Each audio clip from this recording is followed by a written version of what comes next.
The Design Review Board #1 public meeting of March 19th, 2009 is called to order. Please refrain from talking amongst yourselves during the meeting, and please turn off or put on vibrate all cell phones and pagers.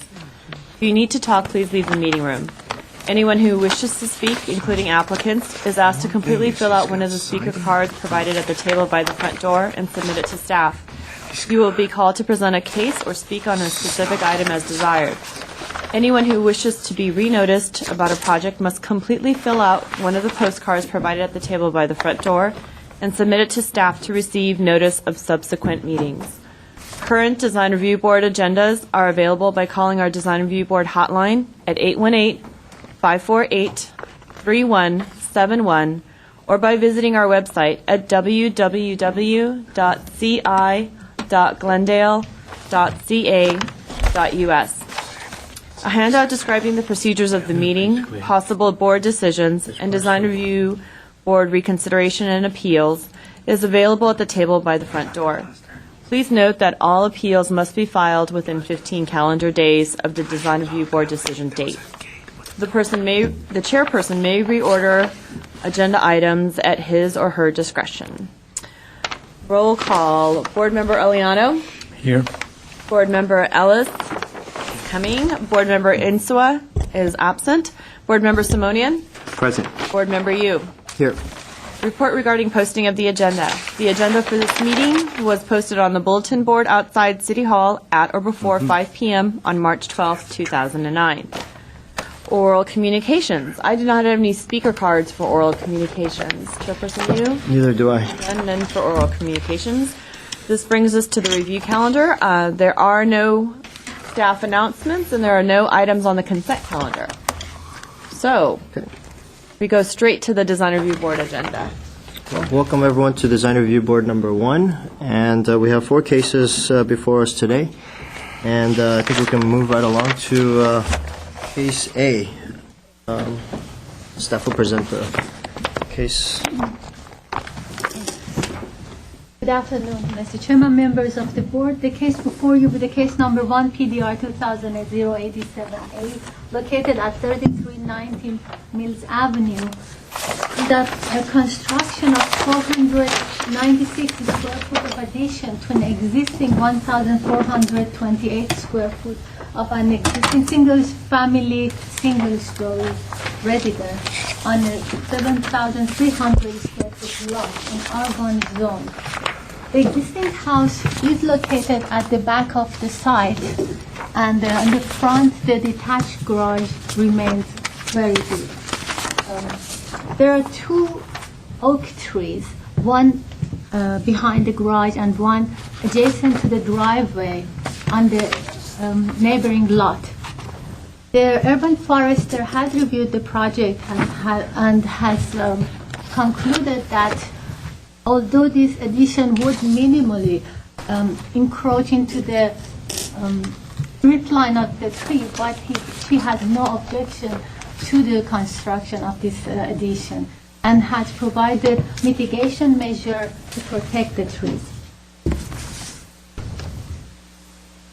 Although this 426 square foot of addition takes and removes some of the existing landscaping, but at 52%, it remains within the compliance with the code.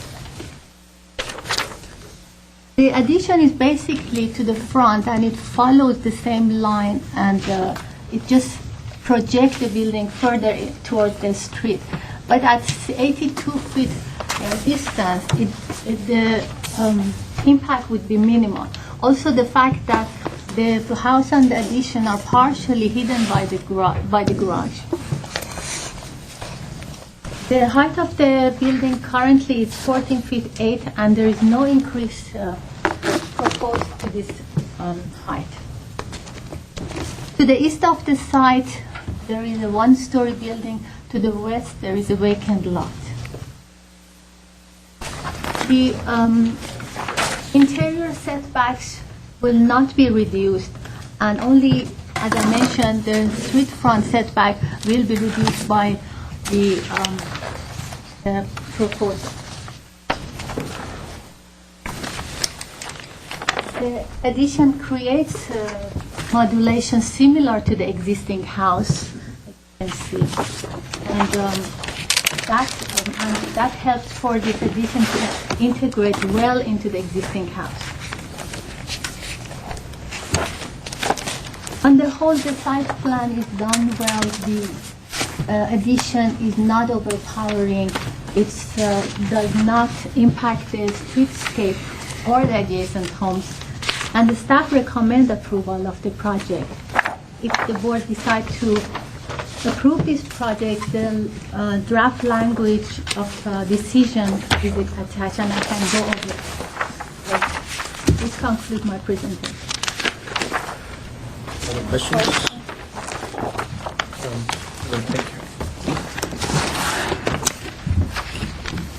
Thank you.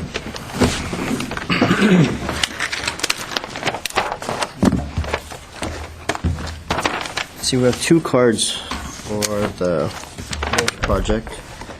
If we could have Vahan Atabikyan. If you could come up and please state your name and address. Hello, my name is Vahan Atabekyan, and I am a designer of this project, 3319 Mill Street. My address, 468 Vine Street, Glendale, California.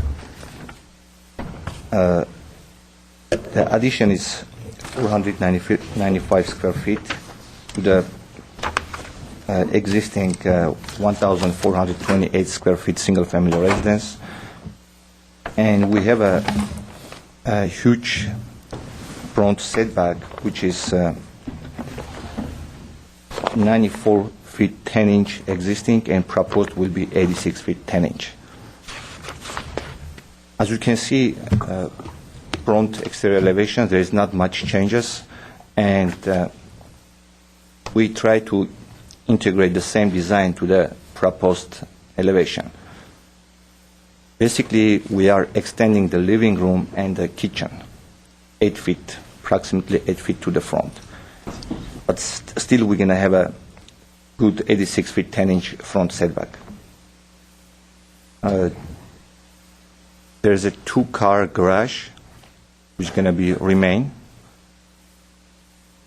And landscaping, it's more than 52%, which is 3,800 square feet. You need lot coverage, FAR numbers, I can read it for you. Necessary for him to go over the FAR numbers and lot coverage? No, I think we're okay with that. Thank you. Does that end your presentation? Questions? Any? Do we have any questions for the applicant and designer? Just a couple.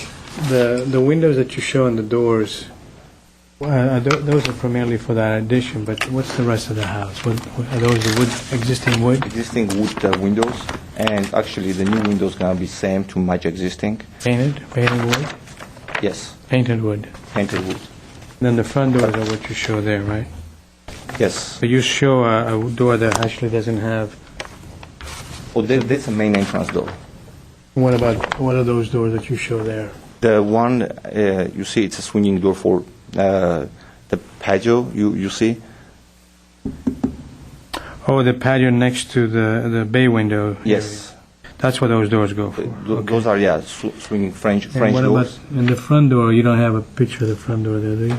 No, the front That's door. a custom as shown on the drawing? Yeah, it's with 18-inch side lights. Okay. Wood, also wood, No, I see. All right, I got it. I understand.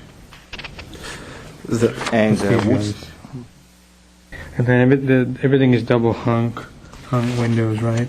Yes. And the wood siding gonna be also matching existing wood siding, and the stucco same color, as you can see on the pictures. Okay, I don't have anything else. So the fascias, everything matches, and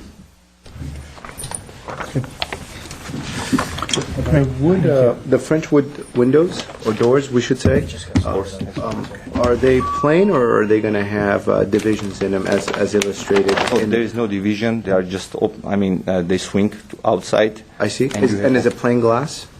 We might have these little bars. And I see. So Is it as depicted in the picture, or is the elevation your intention? Actually, the picture, this was the only one close to the real one. I see. I mean, we don't know if we're gonna still have the bars. I don't know how you call the little trims. Right. Yeah. But the existing, there is no trim. I see. They haven't made up their mind yet. Right. Okay. And one last question is, your indicated stone base for the home, and the existing has a wood trellis material at the bottom. Yeah, actually, this for balcony. Correct. For the crawl space underneath it. And do you propose? Was there a specific reason you went away from the trellis to the stone? Is there a preference? No, it just like Coronado stone looks more. I think looks more beautiful and much the More house, because elegant. the walkway you see on the landscaping is going to be the same kind, same Coronado stone. I see. Like you see on the color board, two kind of Coronado stones. One is going to be for walkway I see. to the landscaping, and the next one going to be base for a patio. Okay. So it's just a wood deck then, right, in the front? Yes.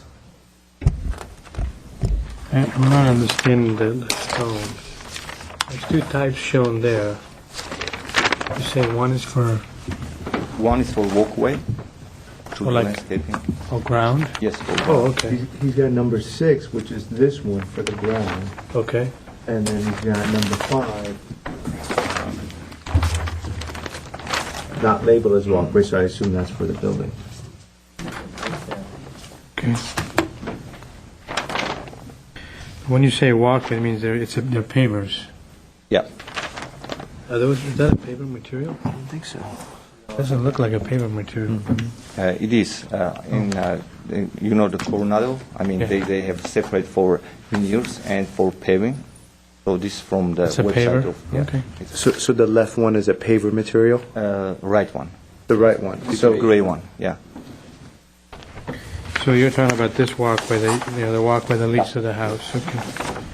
And then the other one, the one to the left, is for the porch. For the base of the porch. Okay. And the steps are wood or concrete? The steps are wood? That's why wood. Okay.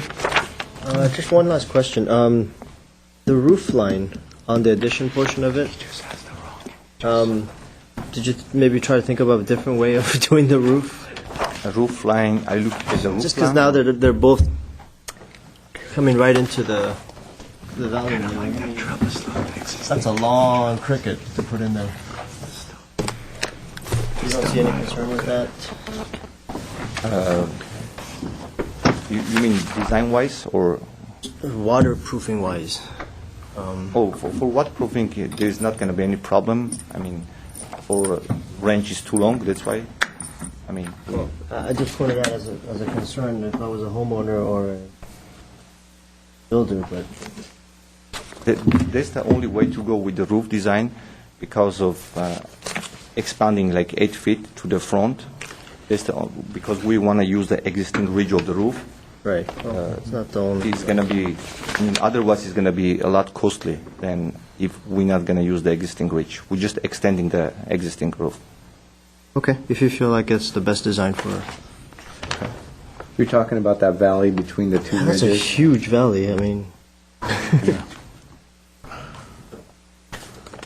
And I guess why is he changing the roof look on the front from what it was? And I'm just wondering. I mean, I understand that the house is set back. There's a lot of trees, and the impact won't be that great. But I guess I'm just trying to see it from the owners, from the homeowners side of it.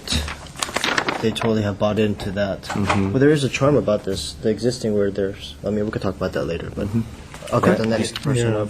The hip, couple of questions, hip if that's- is actually kind of strange here. And actually, I'm sorry, I apologize for being late. What with March Madness and the president in Burbank, my office is right next to NBC. It was a little difficult to get my work done and get here. A couple quick questions, and maybe this was covered in your report. In one place it says there's no oak, sycamore, bay trees on the site. Yeah, that is. Was that covered? Okay. Misunderstanding, yes. Thank you. I noticed there's an existing patio cover on the, I believe, the north side or the west side of the house that's built to the fence line. Has there been any discussion of that?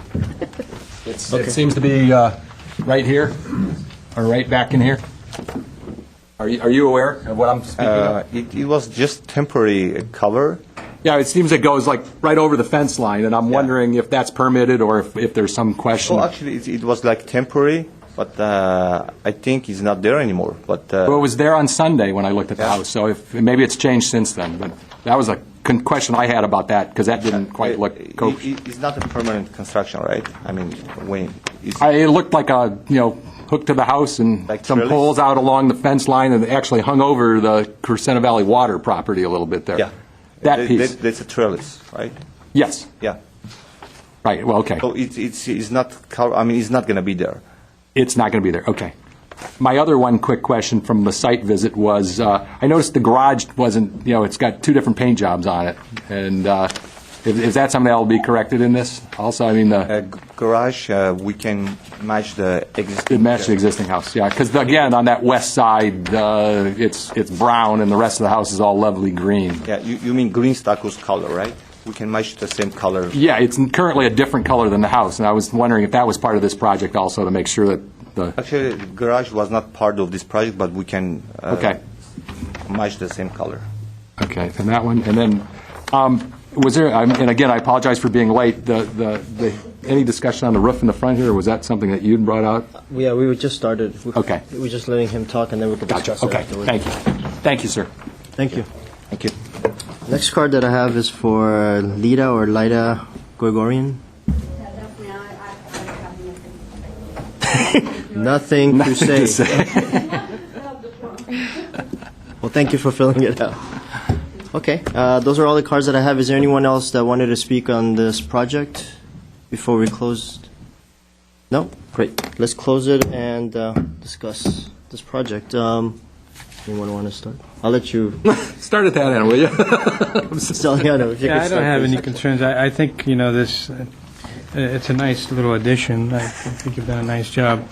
I think the only thing that I would consider is, it's really the only hip roof in the house. Yeah. Everything else is gables.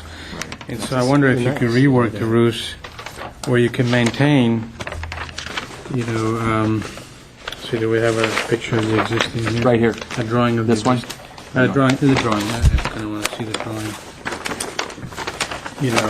If there's a way, if you can really raise this ridge a little higher and then bring this down so that you maintain the same relationship, I think that might work, and then you don't have to worry about this big valley where those two roofs meet. I think there's a way to do it.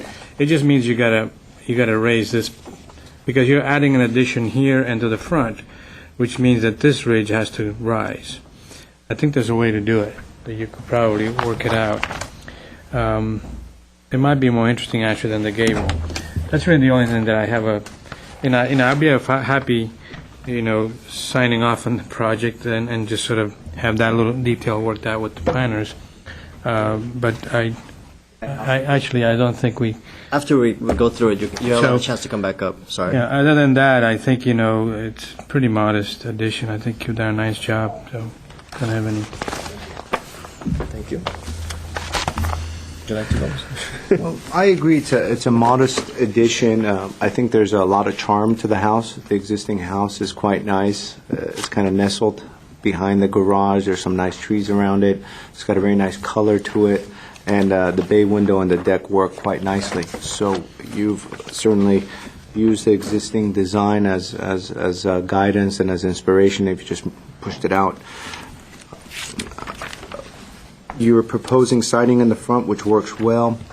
I think it's very important to have that hardy trim at the corners, because as you turn the building on the sides, it's stucco, and so he's shown it on the elevation, and that should be something that we make sure is conditioned so the corners have some hardy trim, which would be a good way to end the stucco and end the siding. I think, as illustrated, the plain French doors work quite nicely. I would maybe stay away from the craftsman look And as far as the roof is concerned, as Mr. Aliano suggested, I think there's an easier way to do it, because you have that valley that's created right now with the design that's proposed, and that's going to be tough. But I think that's something that you could work out with staff, so I'm ready to support this project. It's a small addition, and I think with a minor condition, as far as them working with staff, I could certainly support it. Great. Yeah, I also, other than that, the hip roof on the front, which I think you guys have mentioned, I would certainly support the project as is. Thank you. And the reason I think we're all bringing up that portion is the existing house sort of has this charm to it, and it's got a sort of hierarchy of spaces. I mean, that has a very large, face to it. It's the first impact that you see, and then the back portions of it sort of kind of tuck in behind it. Once this new roof gets introduced to it, it's really going to compete with that, and it's going to become sort of, it wants to be symmetrical, but it's really not. And so I would just say that, take a look at that again, maybe working that out so that this face is still sort of your main priority in your face as you come up. So those are just suggestions that we were giving to maybe better the project. And the French doors that are there now, I think they're very nice, and maybe try to stick to that style as well. I think that we all agreed on what points we should touch on, and so. Yeah, I may have missed it, so I apologize. Are we suggesting to the applicant that the hip roof at as shown in the front should become a gable roof instead, so that there would be a double gable, each a different size? Is that what we're hearing, or that the direction is to study it again and find a solution with staff? Because if I may not remember correctly, but I think that there was some back and forth on this prior to it coming to you. But I think the applicant could speak to that, because I think perhaps he's tried a couple of different solutions. I think the hip was the question for me, but then if you turn that hip into a gable, then it kind of goes back to that, where now you have a small gable and a big gable, Right. Which is more important. Which might be even better than this, though, I think. Yeah, you could try that. The hip doesn't work because it's sort of inconsistent with everything else. Because then you still got to deal with this portion of the house at the back. How does that resolve itself? Of course, we could.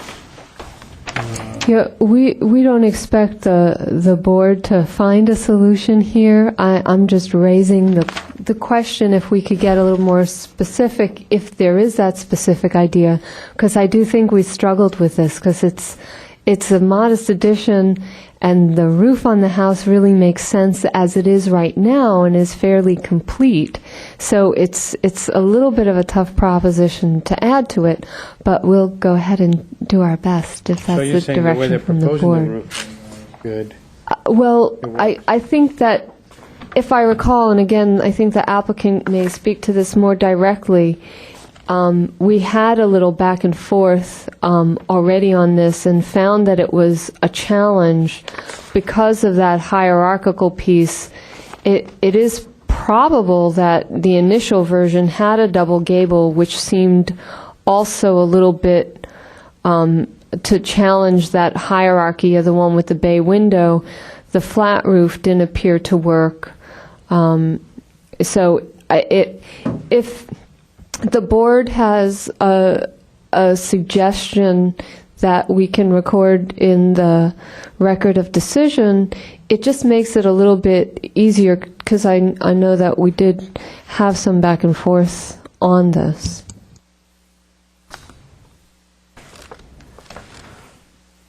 Well, the suggestion you had, Mr. Aliano, of simply just raising the ridge on the new addition portion, Raising the existing. and then just keeping it as a hip. Raising the ridge, but have this plane come down. Correct. And then keeping it at, so raising the ridge so that it can be a gable towards the other perpendicular direction. Keep gables here, but I can see a problem though, because here right now there's a break in the middle, so you have a gable and a gable, once this plane comes out, now, you know, you don't really have to, you can't put two gables like this, they're going to look funny. So, yeah, I think we had talked with the applicant initially about maintaining that notion of the front-facing gable and then the side-facing gable and adding onto the house and maybe changing the slope slightly.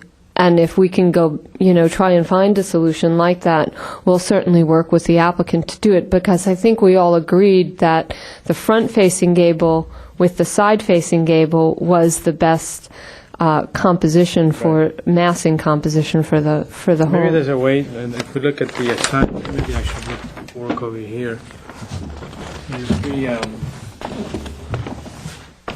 They raise this ridge high enough to be able to become a plane that comes all the way to this eave. You still get a gable from this side, so that would be, you know, you basically, I'm not sure what's going on here, but in order for basically take this plane and bring it as far back as possible, so that now you're doing this side. You're doing a gable on this side, a gable on this side, and then you just let this roof just die into that. That's what I was. So what you're doing is basically a gable here. You're taking the same condition, except that this plane becomes, you push it back, and you let it go back until it meets at a point where you can return it back on this side. So you get, you know, it's going to probably come out higher than this, or maybe at the same height. If it comes out higher, then you can always bring this plane out and just clip the end of that gable. I think that makes sense. I think raising the ridge is something we hadn't considered before. So if you raise that ridge, basically you take this plane out, and you bring this plane back, these lines come back, something happens here because now you have a valley there, and once you bring that ridge across, most likely that ridge will probably end up here, which means that you just, again, take this plane and let that shear off. And you get a gable on this elevation, and you get the side of a gable on this side, so this always becomes the main piece. If you can look at that. Slope line exactly the way it is now anyway. Sorry? You end up with this condition that's already there anyway, but smaller. Right, okay, I should have looked at this. That's the that's the existing. So all you're doing is basically Making a bigger one. taking this plane here and that point, find the middle point and create a gable there. Right. And then whatever that hits, it hits. And you end up with a valley here. Yeah. I think that could work. That would fix that cricket to a certain extent, too. Yeah, this looks, you're going to end up with a huge bathtub there. It's a pool. So anyway, I think. Yeah, thank you for that specificity. I think Yeah. the condition could read that the applicant will work with staff to study the roof configuration so that the hip becomes a side-facing gable with the ridge potentially raised and all of it working together, with perhaps raising the ridge on slightly for perhaps both gables. And if the Looks like ridge, you have to, yeah, and if the ridge ends up going up quite a bit, you could also work on a dormer idea from the other side, Right, just to, right. Can't cover mark that up. on that because that's an official drawing, but, if we had a. Here, I got one. Yeah, I think we have a clarity on the approach. So I really appreciate that. Thank you very much. Okay, thank you. Great. Does anyone want to make a motion on this project? You'll just end up with two gables on the side elevation, which is probably okay. Yeah, because they're that. I'll move to accept with conditions as stated by Ms. Reich. And I guess my only one comment would also be to make a note that the trellis or something becomes legalized. Or removed, right. Do we have a second on the motion? I'm sorry. Second. There were questions about the Muntins divided lights in the doors. Would that be considerations or conditions? I wouldn't go for those lines don't think because so it's either. more of an arts and crafts kind of detail, and this is not really an arts Yeah, it and looks crafts so nice house. already. I mean, It looks nice the way it is right now. Yeah, Okay, so that the French doors at the rear should have, at the porch. at the porch, sorry, will not have divided lights, but will be a simple door with a clear light, one clear light. Right. They're not changing. No, they were thinking of maybe using that. Okay, I missed that part. Thank you. Did you make a second? Yes, I'll second the motion. Okay. So the motion to approve with condition was made by Mr. Ellis and Mr. Aliano seconded. Would you like me to go over the conditions or just roll call? I think I'm okay. There's just that one, right, regarding the roof? The roof. There were the roof, the porch doors, and the siding to wrap around the corners. Okay, I think that pretty much Not to wrap the siding around the corners. Basically, there should be the hardy trim Yes. at the corners, so the siding dies into the trim, and then on the other side, the stucco dies into it. Okay. The trim piece wraps the Trim, corner. yeah. Okay. Right. I see. Yeah. It's a L shape. Right.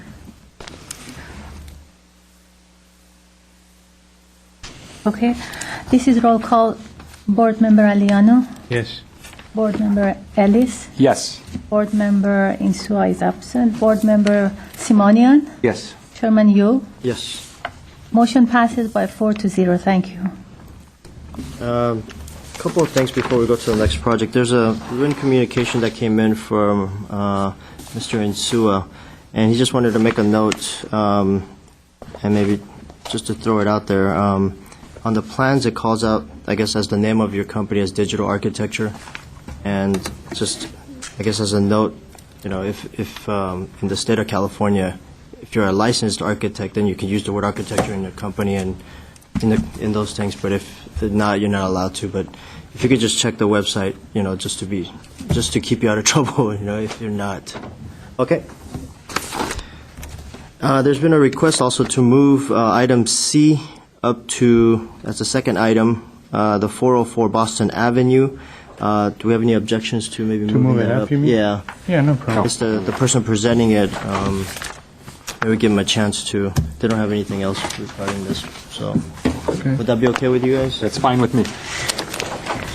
So then we'll move on to item C, which is 1 PDR 2008-081A, 4004 Boston Avenue.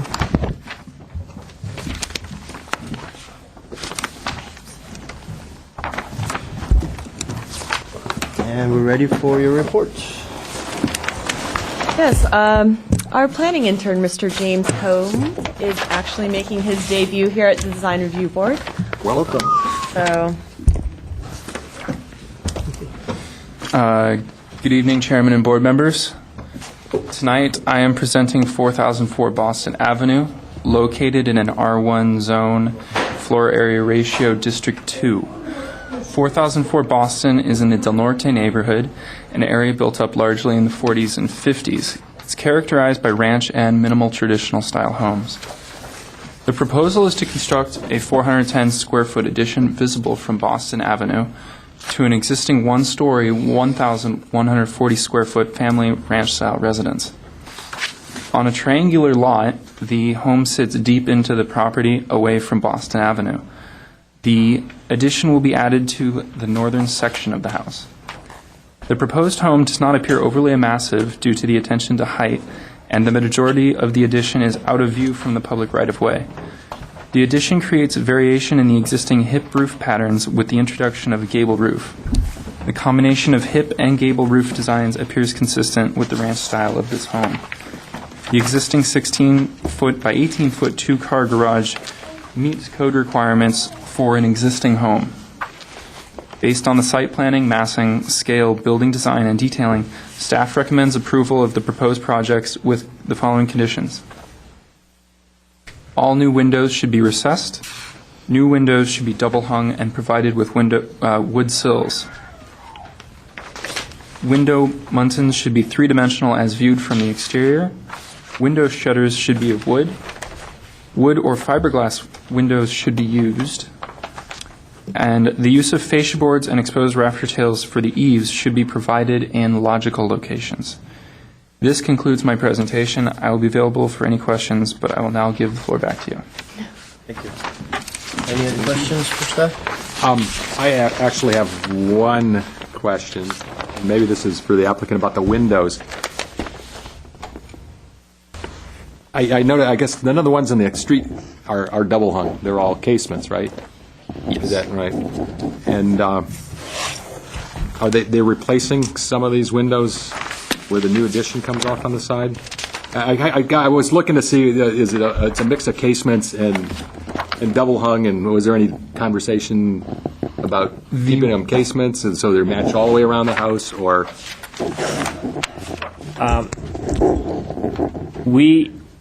The windows as proposed right now for the addition, staff believe that that the double hung would be appropriate to the side of the house. But if the board prefers to see all windows being the same, whether they be casement or double hung, then... If you guys had a talk. My other quick note on windows is on the front of the west elevation, the drawings show the lights a little different than that are existing now. Are they replacing those windows also? That's not to our understanding. The existing windows are to remain. Okay. So that may be just got a little reckless with the squares on the, okay. Thank you. Do we have any other questions? No questions. Thank you. Well, Good job. I have no cards for this project, so Actually, forgive us, the applicants came in a he's little holding bit the after card. the He's holding announcement, so he... No, come on. Please come up. Please just state your name and address before you start. Paul Weller, 4004 Boston. I have nothing prepared, because it's just if you have any questions for me. I think they articulated the project adequately. To answer your questions for them, it will be a mix now of casement and a double hung on the front of the house. If that's your recommendation, I see no issue with it. Okay. And the lights on these, it's different than existing, but you're not changing out your front windows? That's correct. Okay. I got one other question for you. Go ahead. The gas vent, the gas water heater vent, has there been a discussion about kind of making that look a little, comes off a little tuner trolley kind of like, you know what I'm talking about? Your water heater vent? The water heater vent, yes, it's a little, yes. Yeah, I was just wondering if that had, thought, well, you're moving things around in here, maybe. That was not initially in the scope of the project. There are some realities, since we're putting a new bathroom, whether the current water heater will be appropriate for the demand. So that would have to be visited at that time. Gotcha. I mean, I'm sure you as a homeowner would, it would look nicer if you could straighten that little piece out, right? Do we have any other questions? The toilet. The toilets. No, that was. Oh, maybe. I had a question. This is a very nice drawing. It kind of gives us a really good understanding of what's going on.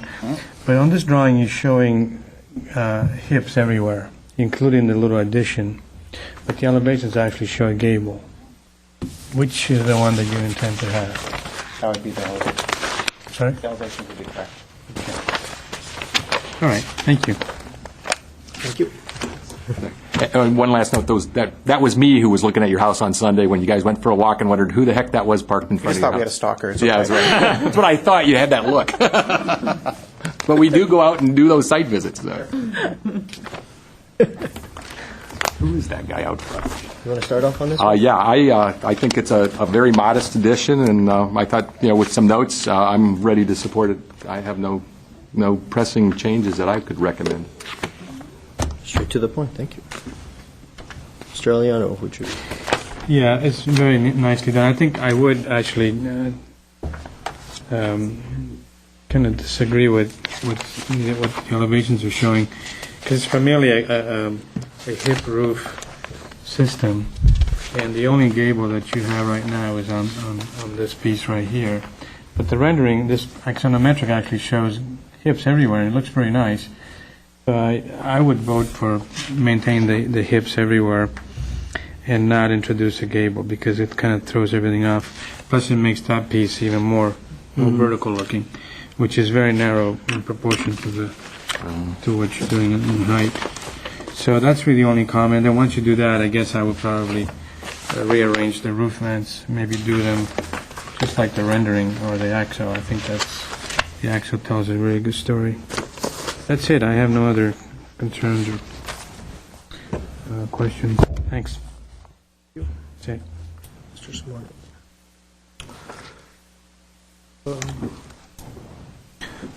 Overall, I agree with the design. It's a very simple addition. There's really not too much to it.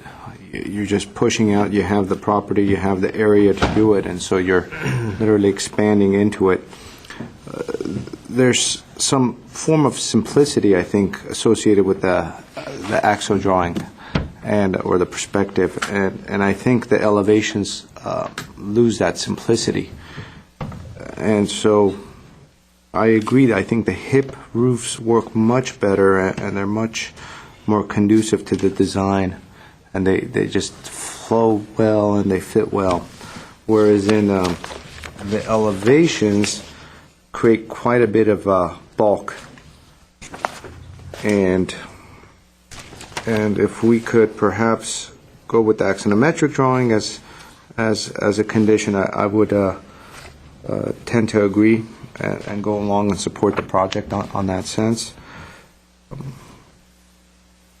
The existing details on the home is being matched on the left side, so the wood shutters are just repetitive and they're to match the existing. So unless we start working on changing the rest of the home, this is the simplest way to do it. Mm-hmm.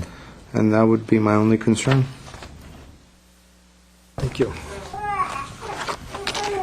Baby agrees. Disagrees. Or he's hungry. I think the project is well done, the addition that you're doing. I would agree with Mr. Aliano and Mr. Simonian that maybe we should go back to the roof to match the rest of the house. But other than that, I think I'm ready to approve it as well. So, anyone want to? I move for approval with the condition of the hip roof. I'll second. Would you like us to add a consideration about the water heater, or we can be silent on that since that was not a part of scope of the work? Didn't bother anybody else? I mean, ultimately, Be a consideration. a consideration. I mean, I think if they're removing the bathrooms around, it's going to become an issue at some point, so they at least mention it as a consideration. And so that was to Just screen it or to address Address it. Okay. I think it's obvious when you with that term. Okay, so consider addressing the vent on the existing water heater. And also, would the board like to include the condition proposed by staff also? On the rafter tails? On all of them? On all of those, yeah. Yes. You know, you're right. You did such a nice job reading them. I think they were well put and they're good conditions. Yes. I would support them. I would support them also. The rafter tails? Oh, there were six There were points. 6 of them. All new windows should be recessed. New windows should be double hung, provided with wood sills and trims. Wood, no buttons should be three-dimensional. Wood shutters should be wood. Wood or fiberglass windows should be used, and the use of fascia boards and exposed rafter tails at the eaves should be provided in logical Great. locations. So those recommendations are part of the motion then? And I would amend my second to match Okay. that. And since there was a bit of a conflict or confusion about the front windows, we'll add a condition that the existing windows at the front are to remain. Okay. Thank you. So I moved the sublease. And I seconded it, yes. We're, Okay, so this will be roll call. Aliano, Yes. Ellis, yes. Insua, absent, Simonian, Yes. and you. Yes. Motion passes. Thank you. Thank you. Best of luck. Job well done. Yeah. Got here with a baby and got out. So now we'll go back to item B, 1-PDR 2008-062A. 3507 First Avenue. Hey, Robert.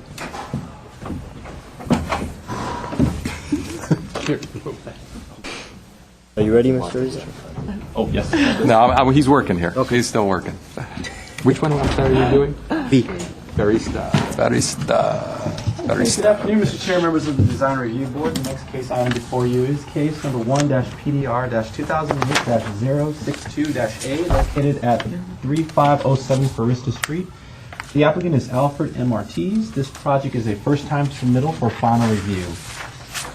The project is proposing to add 600 square feet to the first floor, a new 992 square foot second-story addition, and to change the architectural style of the existing residence. The total proposed habitable floor area will be 2,529 feet.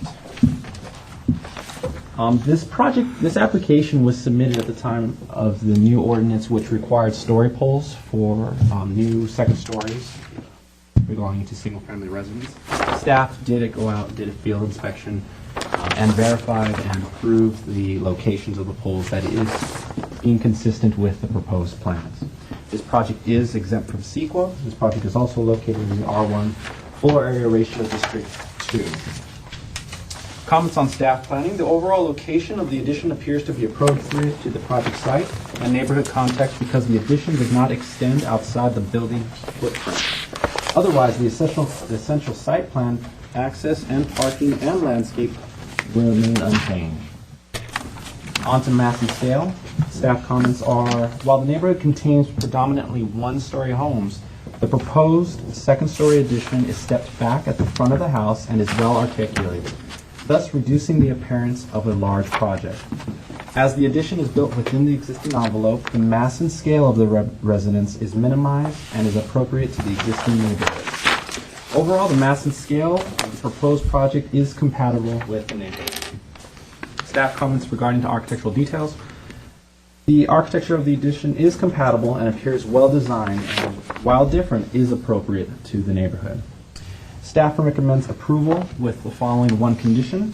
The condition reads as a high-quality recessed window shall be used to complement the new construction.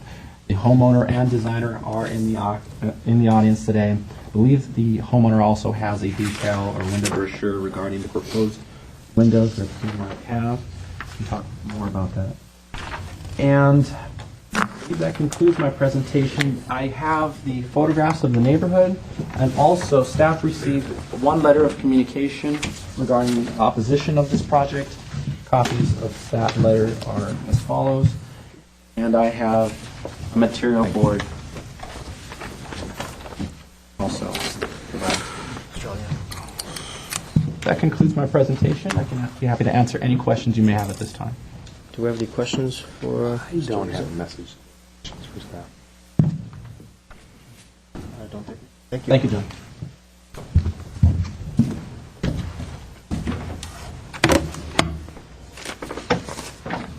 Okay. We have 4 cards for this project.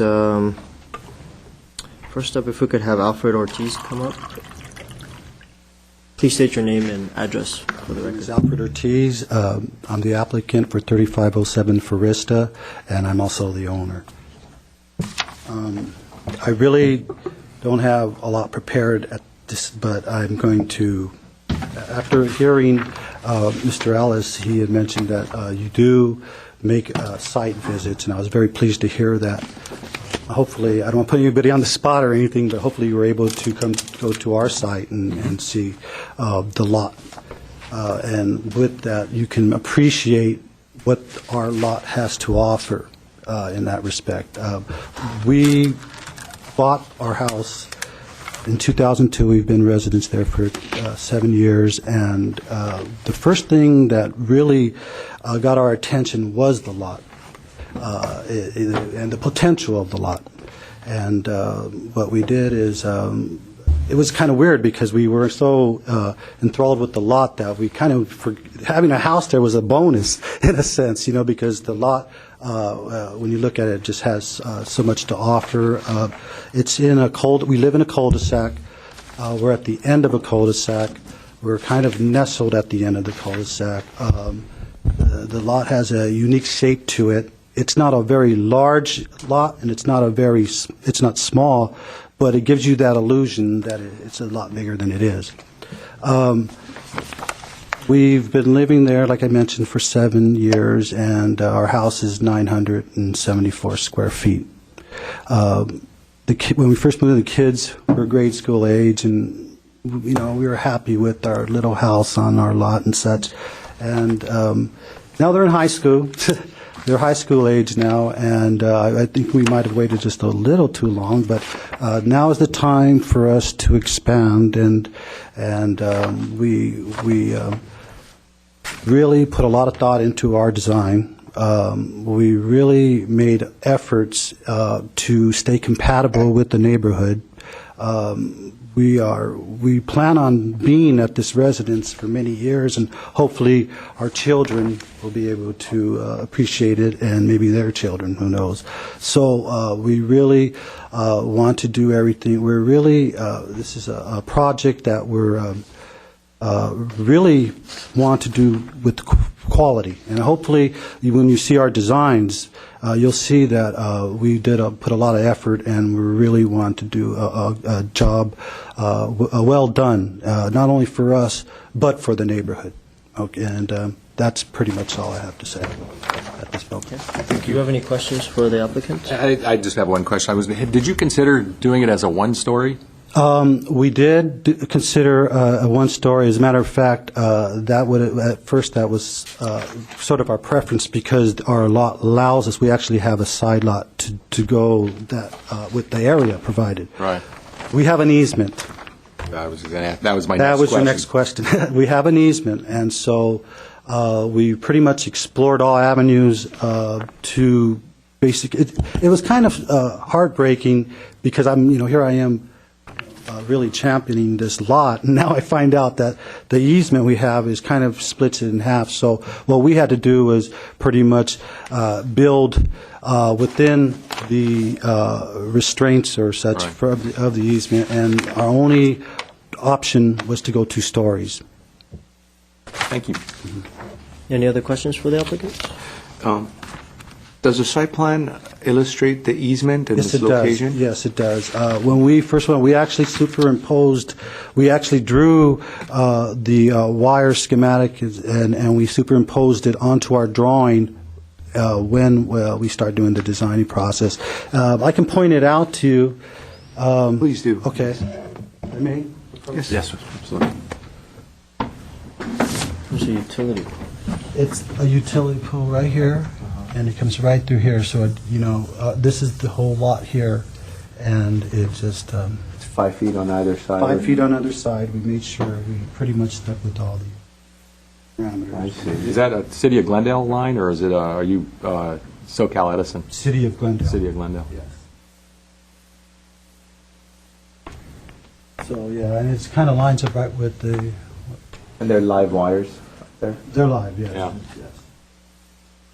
Did you talk to them at all, to GWP at all about that? Yes, we did. Good. What the situation was, because we were actually asking if we can actually move it, right. move it or redirect, reroute the line.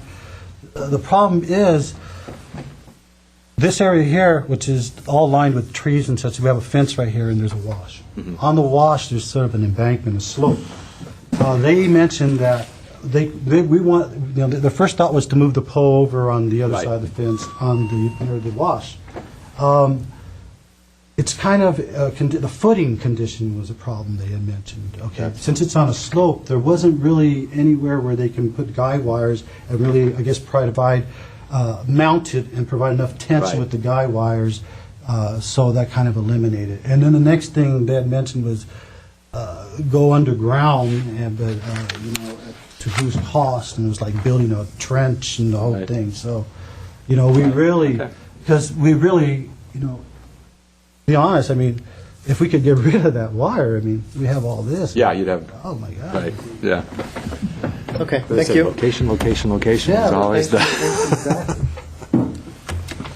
Mr. Chair, if I may, I did research, the applicant and I or actually both together, researched that. We went over to Water and Power, and I confirmed that, yes, we did explore different options, and staff was aware of all the alternatives put by. Okay, thank you. Thank you. Thank you very much. The next card that I have is Ben Fernandez, the designer. If you could come up and state your name and address for the record. Good evening. My name is Ben Fernandez. I am the designer of this project, and I'm based in Bellflower, California. Your address, please. Full 15120 Woodruff Avenue, Bellflower. Thank you. The owner, Mr. Ortiz, I was referred to him by, they have their own builder already by the time discussed this project. And I was doing a lot of work for this contractor that they know of.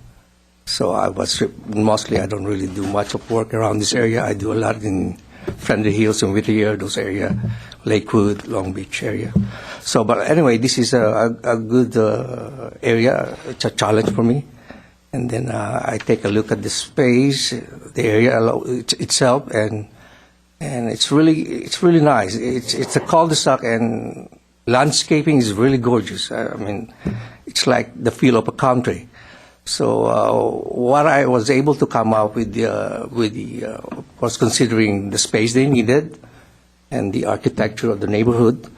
I was able to come up with what I might call a mixed architecture of a French country home and an English cottage. So if you can look at the elevation, there's plenty of small elements from these different styles. You know, those little arts on the opening, on the door, on the windows, the dormer, those wood accented louvered at the gable.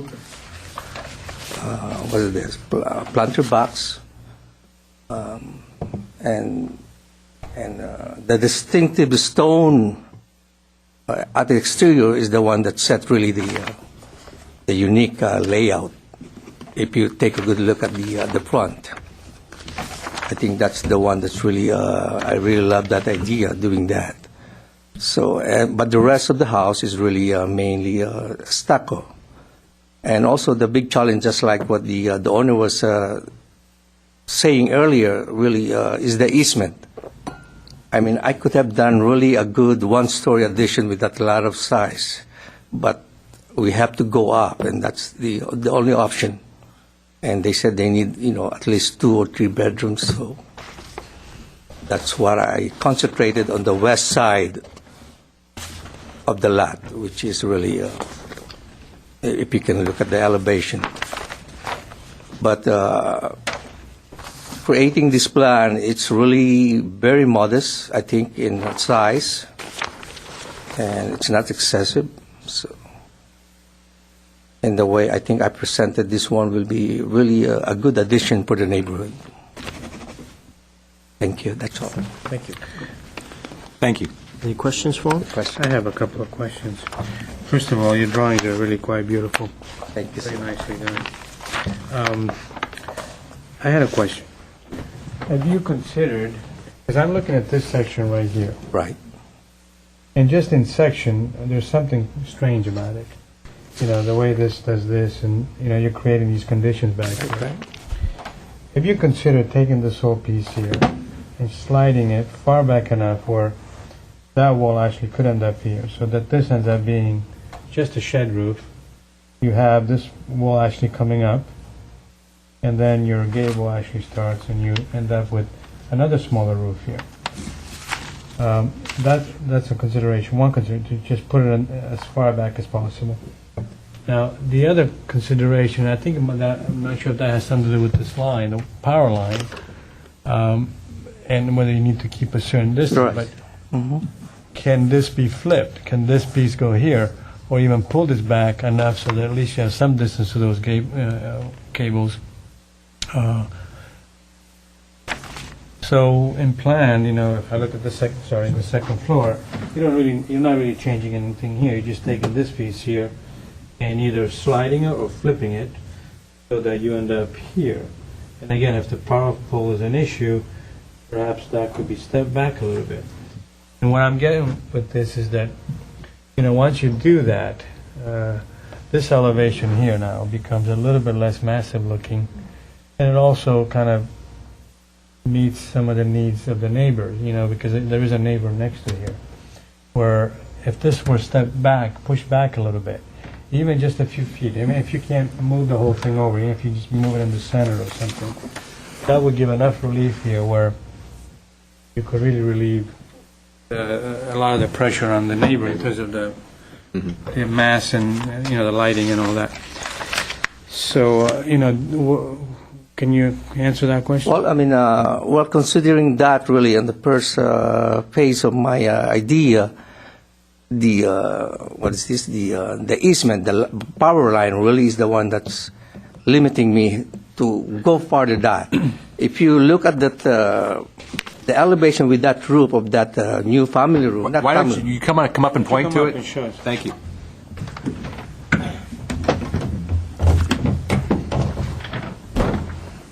This one. This is what I'm saying. This is the one story. The power is already up this somewhere there. Right. And if I use this as part of the second floor, I will be very close.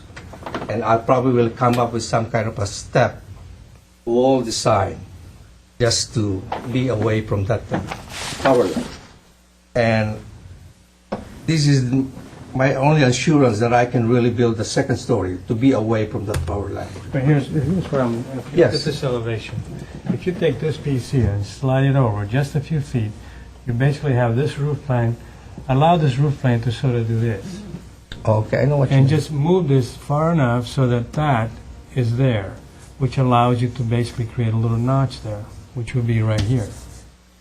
That's one of the solutions. Another solution is you move it further out, and basically you have a step here. I mean, if you want to move it further back, which the farthest back, I think the better for this elevation. Once you do that, you're not, when you get to the corner here, you don't have, it's not a parapet that you have there. You have a roof that starts at that elevation, and, the power line is somewhere here, probably right there. So you can clear it. I think you should talk to the city and see what can be done to avoid any issues there. But it seems like once you do that, it solves a lot of problems. This, to me, is kind of troubling, what's in there. Well, and also, sir, I will explain to you, looking at the plan, if I will do your suggestion, it really will create, see where my stair is. It's like if I move a certain foot away from that wall. Well, there's no question. You're going to have to rework something. I have to rework the whole second story. Yeah, I think, No, just the back portion. it's not, I don't think it's... Because this is one big room, really. Right. And it's like, I will come up with some kind of a You square. could even do this. You could even do something like this. In other words, you could have a room here. You could do this kind of a thing, right? Or, maybe you step this. This is your idea, something Yeah. like that. Well, you could either slide that over, or you could just put this room back here, and maybe do something. Have some closet. You could actually bring this line back.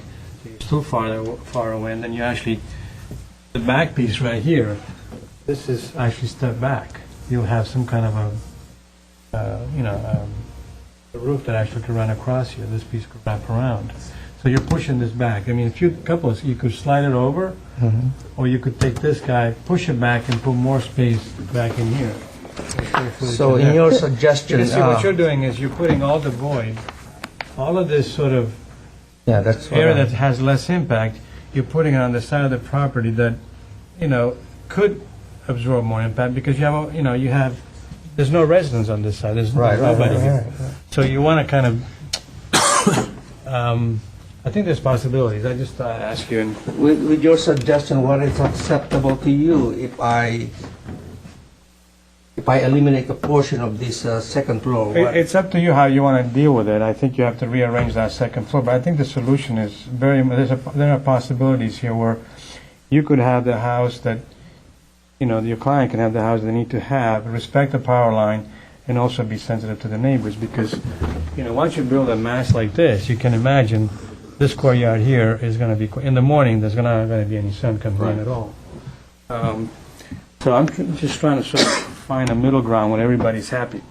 Board Member Aliano, thank you for those suggestions. I just want to make sure that we're clear on a couple of the suggestions before we move on, because I know that we're not, and we all know that we're not here to redesign it and find the solution, but if we have a clarity on what the suggestion is, because you're very clear on it.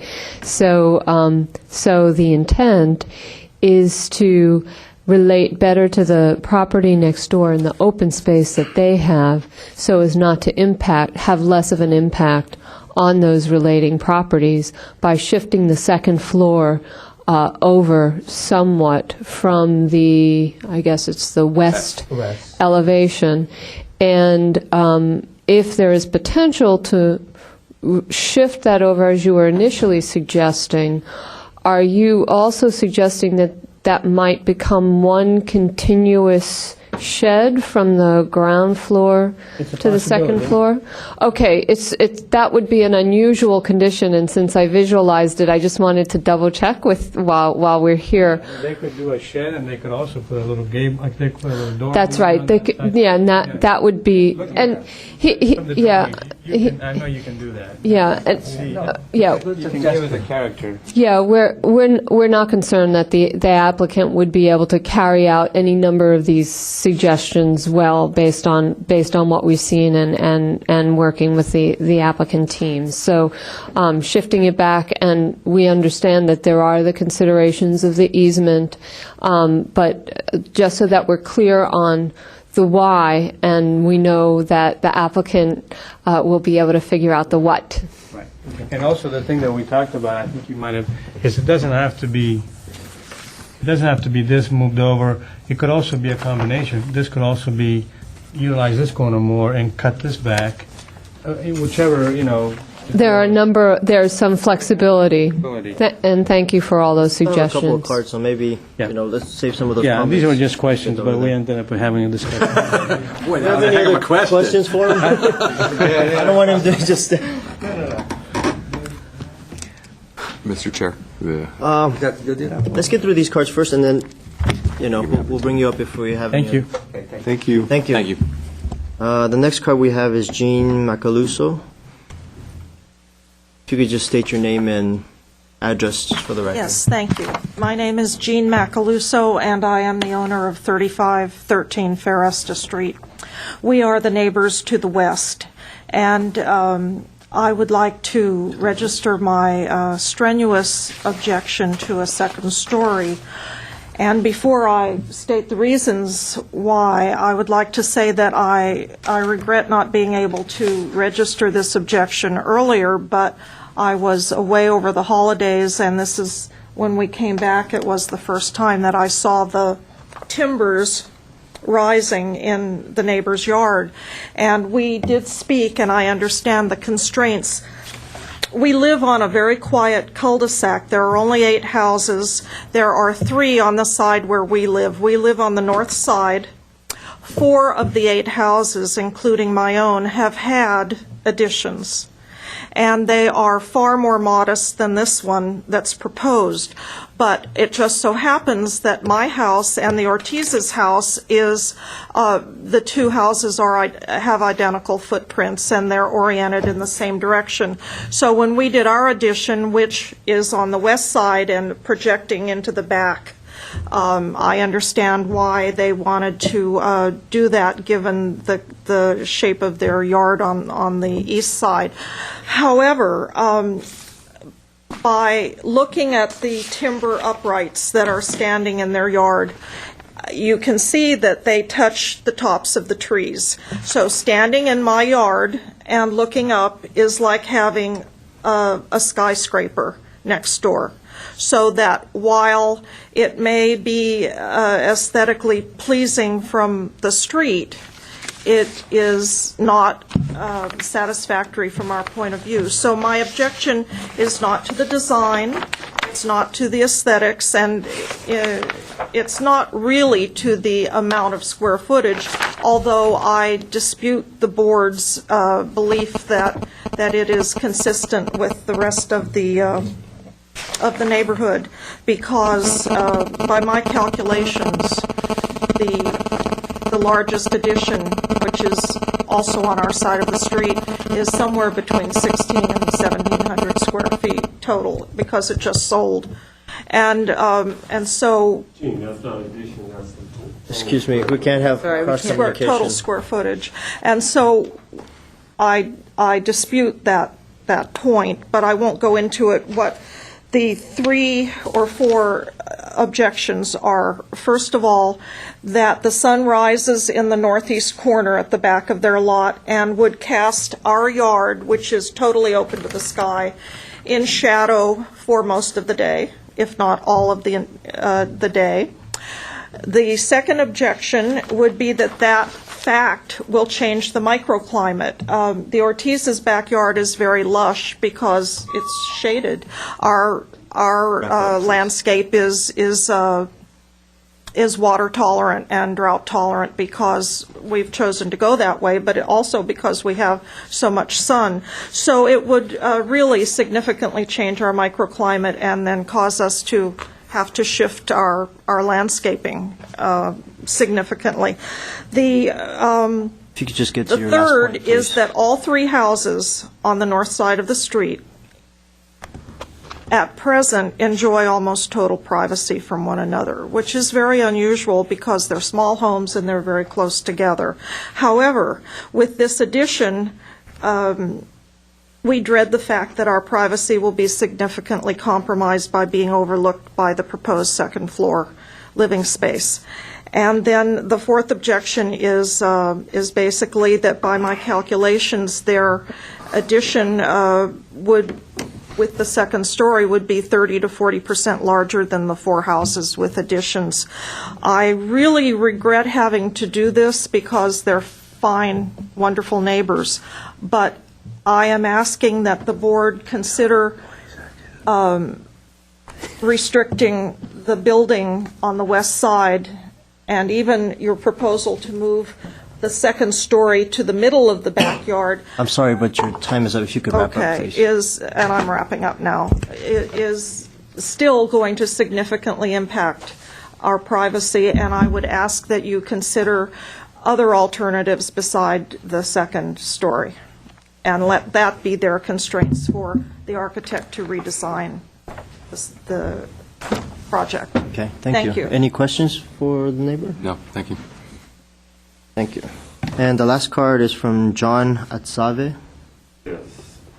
I am at 3513 with Gene. And Your name for the record, sir. John Atsave. Thank you. And this is totally out of character with the neighborhood.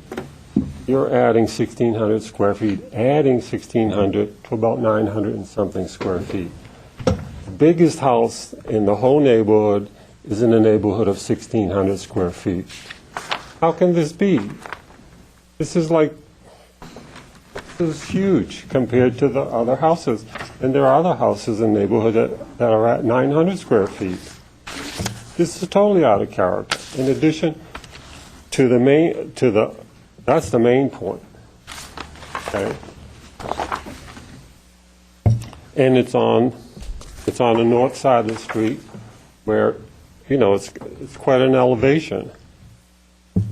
When I recently went on top of my roof to inspect my roof, which would be at the second story level, I could see everybody's backyard.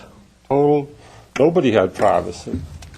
In fact, I could see my next door neighbor, Danny's, which is the house above, higher elevation.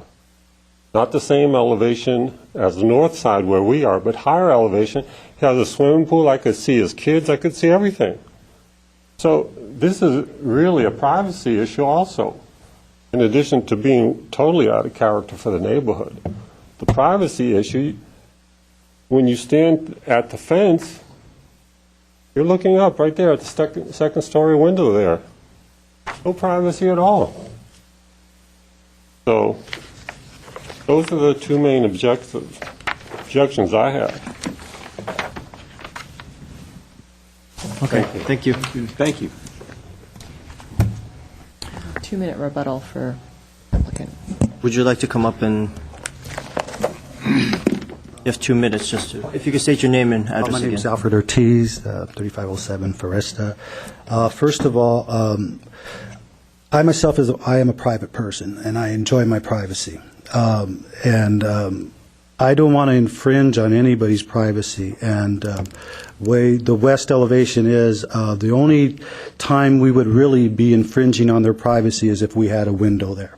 I'm willing to relocate my windows if needed, so that they can have privacy, so that it's pretty much just a high window, I don't know the term, a high window, where we're just getting the light from it.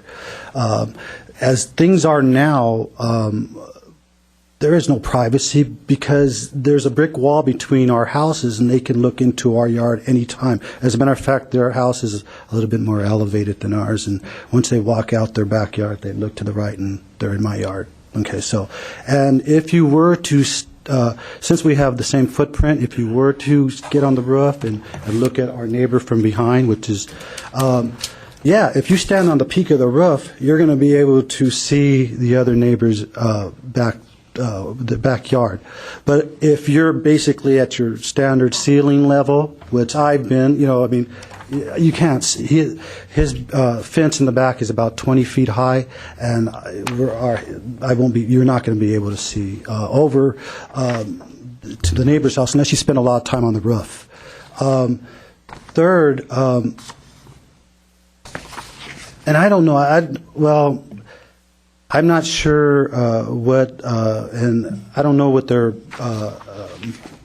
motives are. And I shouldn't even say motives, but I don't know if they're going to be there much longer. I was under the understanding that they were going to sell their home very soon. So that's all I have to say. Thank you. Let's close that. Can I respond to that? Can't take any more. No. I'm sorry, we'll have to move on from here.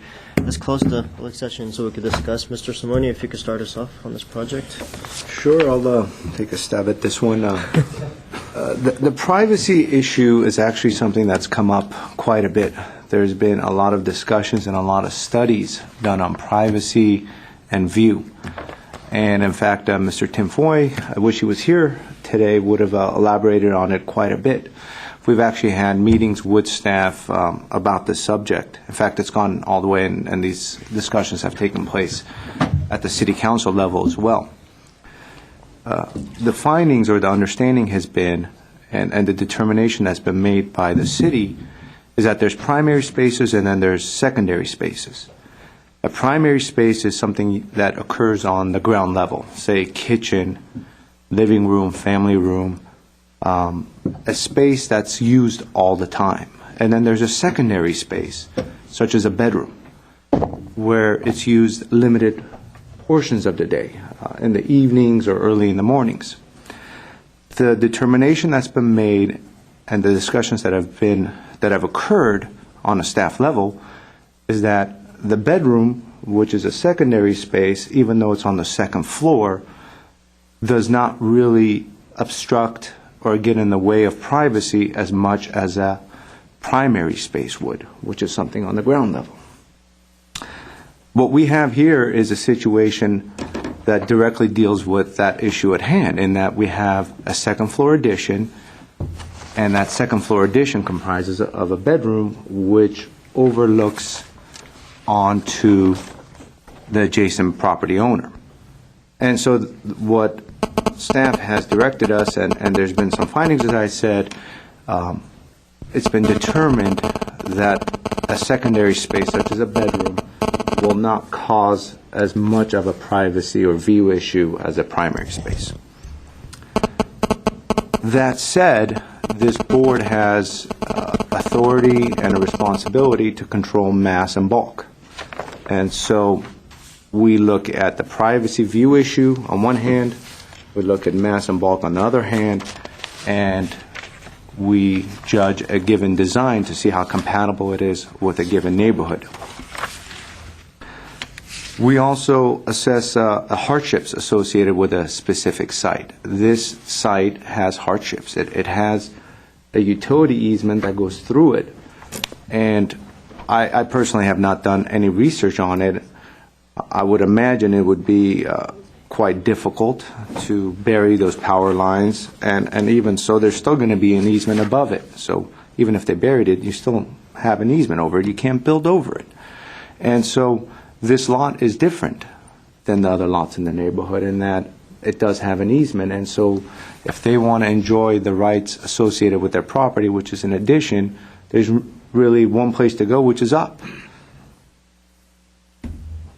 And I will get into some of the issues raised by Mr. Aliano in that I think it certainly makes sense to offset and move the second floor addition over slightly to allow light and air into the privacy, into the property next door. However, I personally think that the hardships associated with this site are great enough where a second floor addition done tastefully will not adversely affect the neighborhood. So that's my general premise. Now I could get into the details associated with the design. It is a very unique design. It's a French country style. There's a level of care that's been illustrated by the designer, and I think there's something to be said about seeing drawings done by hand, and in fact, it's not something we see every day. And so your penmanship and your drafting skills are very good, in fact, very clean and refreshing to see. The rendering itself is done quite well, and it adds a lot of character to the design. There are things associated with it. There are details which I think we could condition around, and I have some issues. For instance, the entry colonnade at the entry, I think looks odd. There is some of that decorative header above the garage, which could be worked out. And the stone, I believe, is a bit heavy the way it goes all the way up on the facade. I do think that the rendering has this river rock or river stone material, which I think would work much better with that area than the field stone as indicated on the material board, because all the retaining walls in the area have that river rock finish to it. So I think a stone material on the house would be quite nice. I'm not sure if I would take it all the way up because it becomes quite heavy and massive. And there's some inconsistencies with the headers. You know, there's that arched header, and then there's some regular ones. So those are minor things. But in general, the design is refreshing. I think one could easily work on the roof design and perhaps modify it a bit on the corners here so it's not as box-like. Minimize some of the stone going up, as I indicated. Maybe keep it more on the first level. As Mr. Aliano suggested, perhaps shifting the bedroom over. And by doing that, I believe you're going to take most of the bulk and mass of this project away by some of these suggestions. So I'd love to hear what my colleagues have to say on this matter and what their take on the project is. But personally, I believe that the hardships associated with the site are unique enough where a second floor is not objectable as far as I'm concerned. Those are some of my thoughts. Thank you. Mr. Ellis, if you could. Thank you, Mr. Chair. This, too, is one of the more difficult ones that I've seen in a long time. My initial, when I looked at the neighborhood and the neighborhood survey and saw that there really weren't any second stories in the neighborhood, I immediately had a little bit of an issue of, do I want to be responsible for helping plant the first one? I noticed the power line when I was out there, and now that it's been explained, I see their their predicament on that. I also feel for the neighbors because I understand their issue in that backyard. And I thought Mr. Aliano certainly kind of worked in that direction. If anything, I guess I'm sorry that the architect and the applicant have gone so far in their plans at this point. I mean, there's a lot of details here, interior details and things. I think I had a little concern with the arched windows. The little details that Mr. Simonian was pointing out are things that I would agree with also. At this point, I'm a little torn. I mean, I clearly understand the applicant's problem in this, and I think possibly the reconsideration of how to minimize that impact on the neighborhood would be one of my big concerns here of how the window is a good idea. I think it's cell-a-story is the concept of the higher light. I didn't realize, the one in the bathroom's not really a problem. The one in the closet certainly not. That bedroom, the bay is probably the most. Which could turn into a high ribbon window. Right. And I think I agree also that the river rock, it's so percent of valley, that the valley is river rock. You see it all around. And, not knowing if that's a manufactured item or what that does to the cost, I could see that. I think I agree also with it's funny, you pointed out things that I had looked at, and the column was kind of a little odd to me. And I was wondering how to make it look a little less massive. I think trimming the corners and reconsidering that river rock. But I think it really goes back down, and I look to the other two gentlemen on the board of what do you do to minimize the bulk of that house and still give them their space. It is going to be the biggest house in the neighborhood. They are legally, they're at their FAR. I didn't actually look at it closely enough to see, but oftentimes we see these architects come in and they're 6 square inches under the maximum. I don't think this one quite made it that close, but I'm not, I'm still torn a little bit here. Thank you. Hope that helped. Mr. Aliano, if you could give us your thoughts. Okay. Yeah, I kind of had I agree with the comments, by the way. I echo the same concerns. I think, in terms of design, I think it's a very charming design. I think everybody on this board agrees that you've captured a character that's is very appealing. I think the main, we talked about this concern with the mass near the rear so that it doesn't impact the neighbors as much, and that's certainly a concern that everybody has on this board, and I think it needs to be solved. I think by solving that problem, you're also going to solve other problems, which I'm going to point out, which have to do more with just the way the house is massed and some of the awkwardness of some of the relationships that are created by all these shapes. And I think I've already touched upon this earlier when we had a brief discussion. I think the problem areas are basically right here and right here and then right there.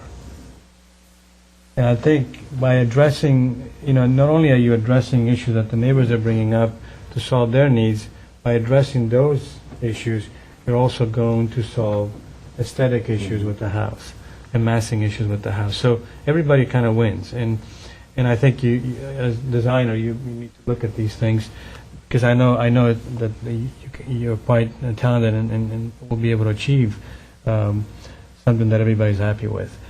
I would try to de-emphasize the sort of vertical nature of this project. I think what's happening is that, we look at these drawings in elevation, which you're never going to really see the house this way. But we have to have measured drawings so we can see relationships. In reality, when you look at this house, you're not going to really see that point immediately in front of you. It's going to be far back. But if you kind of study this and you look at it, what can I do to sort of have minimal impact and make this house look less vertical? I think one approach that you could take is to think about whether, and I know you're trying to achieve a particular character, but perhaps you need to sort of revisit this and see, okay, what else can I come up with that will solve these issues? And this issue of height can easily be solved by going with an approach of hip roofs. Because once you start doing hip roofs, say that you keep this the way it is, you're immediately clipping off all of these very sharp corners. And that, as the sunlight moves and the light moves across this new building, this new structure, that makes a huge difference. These sort of small recesses that you do and these little clippings that you do at the corners. So I think that's worth considering. At least do another round and see what you could come up with. You could certainly, to me this is very nice. I mean, I think if you put a hip roof there, you're changing the character of the building. And so you, as the designer, you have to sort of look at it and see, okay, how am I changing it? Am I still capturing the same feeling? Or maybe it's something else, which may be fine. I don't know. You have to sit down and figure it out. This kind of thing is very vertical. I mean, just the sort of repetition, the way things line up. So that, again, kind of emphasizes verticality. And maybe there's a way to sort of make this, maybe you don't need that. Sort of have to study that. But again, I sort of think that could be an issue. And that could easily be solved by, what if you just took this whole thing and moved it over? In other words, earlier we talked about taking this and moving it over. But what if this thing flips and slides and you're actually now covering a little bit more of the garage, or now you're creating something that's more stepping on both ends, on both sides, so that this is not so vertical. Because in my view, if you're keeping the highest part of the house within the range of the neighbor width of the house, it's probably less of an issue than if you try to put it all in the back, which is what this is doing. So whatever you do in this line right here, I think there's some flexibility. But certainly if you do slide it over, you're creating more relief to the neighbor, plus it allows you to do something else back here. I think you sort of have to look at these things. So we talked about probably maybe taking all that and kind of shifting. If you shift it, what happened to your entry? I mean, things have to be rethought. I mean, this is not going to be just the sort of thing where you get a piece of sketch paper and you just move a few things. You have to rethink this a little bit. So it will solve all of this, because once you shift that and it moves over, it automatically brings that plane back. So I would definitely concentrate on this. This strong band, I think, is very heavy, and that could easily be done by doing this kind of a thing where you have a wall, a roof, another wall. You do wall, roof, wall. And that would actually give this elevation even more character, because now this has very much, it doesn't really have that sort of nice country feeling yet, because it's fairly sort of monolithic, and it doesn't have the, what is that going to be? Is that really, I mean, it's decorative stone, but are we doing that somewhere else? So it's kind of heavy here and there. It seems to be there because you need to break those two planes, but you could easily do that with roof lines. And then again, going back to this back portion, first of all, it's a water issue anyway, practical issue, collecting all this water back there. You could easily solve that, again, by shifting that, either bringing this wall line here and creating another roof, or even trying to bring it back. And there's many ways that you can do this back area. Like we talked about, you could flip that, or you could reduce this and just build only in this area here, and maybe step that and create something in the back, because you have enough area to be able to distribute. I looked at the plan a little bit. There are ways to do it. In fact, it just requires a little more work. But I think it's worth it, because this house is going to set a precedent in the area.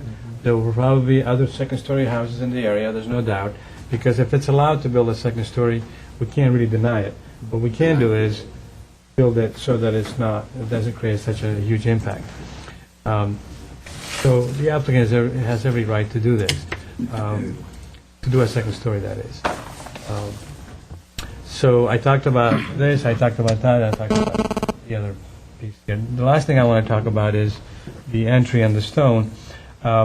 If you go with river rock, what happens is that most of the river rock that's in the market is basically veneer. I mean, you're not going to be able to really build a river rock house. So what you're going to have is these sort of shaved river rocks. They're actually synthetic anyways, it's a synthetic material. So I don't know if I would go with river rock. I almost feel like, it's okay that it's not Crescento Valley, but at least it looks less, what they're proposing looks less of a... Less phony? Yeah, because, if you ever drive by, say, on Foothill, there's a little, what's it called, the Pollo Loco, that has some of this veneer. Yeah, right. Yeah, Yeah, that's a that's good the point. kind of veneer Right. river rock that you're going to get, and I think it looks kind of strange. I think I'd sort of go with their lead on that and see how they can carry it out. Maybe this doesn't have to be stone. Maybe the stone is only at the base, which makes this less heavy. And I do agree with some of the comments about this. I don't think this is completely out of character. This is a rustic little, it's not a little house, but it's a rustic house, and I think you need to maintain that rustic nature. And by doing high polish, columns with, these sort of plaster finishes, I'm not sure that's the right way to go. So I will work on the entry a little bit. There's got to be some wrought iron here because you have to have some kind of railing. So the wrought iron could be quite nice. Again, adding more character. So if you work on these things, that, this area, that area, and that area, I think you're going to have a project that I think is more successful. It will serve the needs of everyone, and it will contribute greatly to the neighborhood. Thank you, Mr. Leona.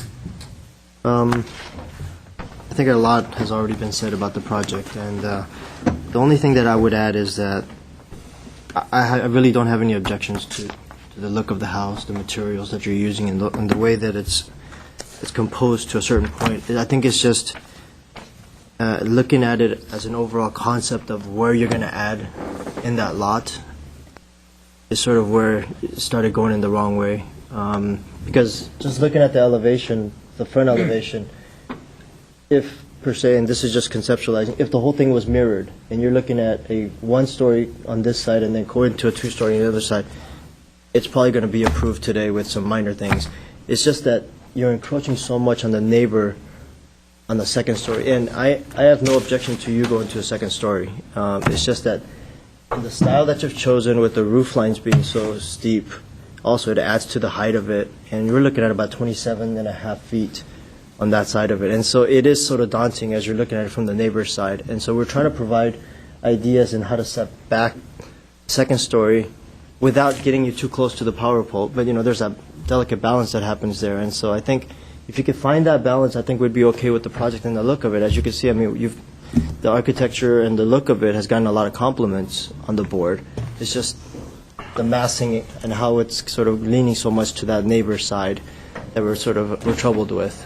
So I would just say maybe not start all over, but at least look at the massing of it and make sure that you're not encroaching so much on there, because I know that you're sort of pulling everything back from the power pole, but then now everything's sort of hinged on this 28-foot wall as it going straight up, and you're 6 foot from the property line, and it's too close. And so I would say look at those things, take into consideration all the comments that have been said about the styling of it and the materials. Then I'll leave it at that. Do we have any? Could I answer? Sure. I think just to add more, if you could achieve on this elevation what you achieved here, if this were that elevation, I don't think it would be a problem, because this is doing exactly what we're trying to do. On the west side, it's just too steep. If I may? Yeah, go ahead. I think your shifting of the bedroom over would make a whole much of difference. The biggest issue about the neighbors is the light and the view and so forth that is going to get obstructed. If you just shift that over, and as you're saying, just concentrate on this area and just make these hip roofs, work on the stone a little bit, this design is almost there. And so you have this heavy portion here. Well, this has a heavy portion, this heavy portion, they're kind of next to one another, and then this gets shifted over. There's not a lot of work, I think, that needs to be done here. It's quite easy, I think, to fix it. So I would go down that approach and just shift it over, provide a lot of relief for the neighbor, at the same time break up the massing there, provide hip roofs, and go with some of the detailing that we've talked about. And come back, and hopefully the neighbors would have had a chance to take a look at it. It might be to their liking, and the board will have a second chance at looking at it. You see, there's actually a hip roof already in a way. I mean, you're hipping it already, so this is... I think if you go, and I don't know that should be a requirement that you do the hip roof. I think you should look at it and see if it works. Yeah. Because, Just be one of the things to consider. if you're trying to achieve this sort of French country, you can find a lot of examples of French country styles where hips are really quite common. And you have hips, and you have little dormers, you have all these little cute little character pieces. So I think you could do it. It just requires a little bit more stroking, but I think you'll get there. Do we have a motion by anyone on the board? Yes, I could make a motion, returns for redesign, with all the comments and suggestions that we've made. I will second that.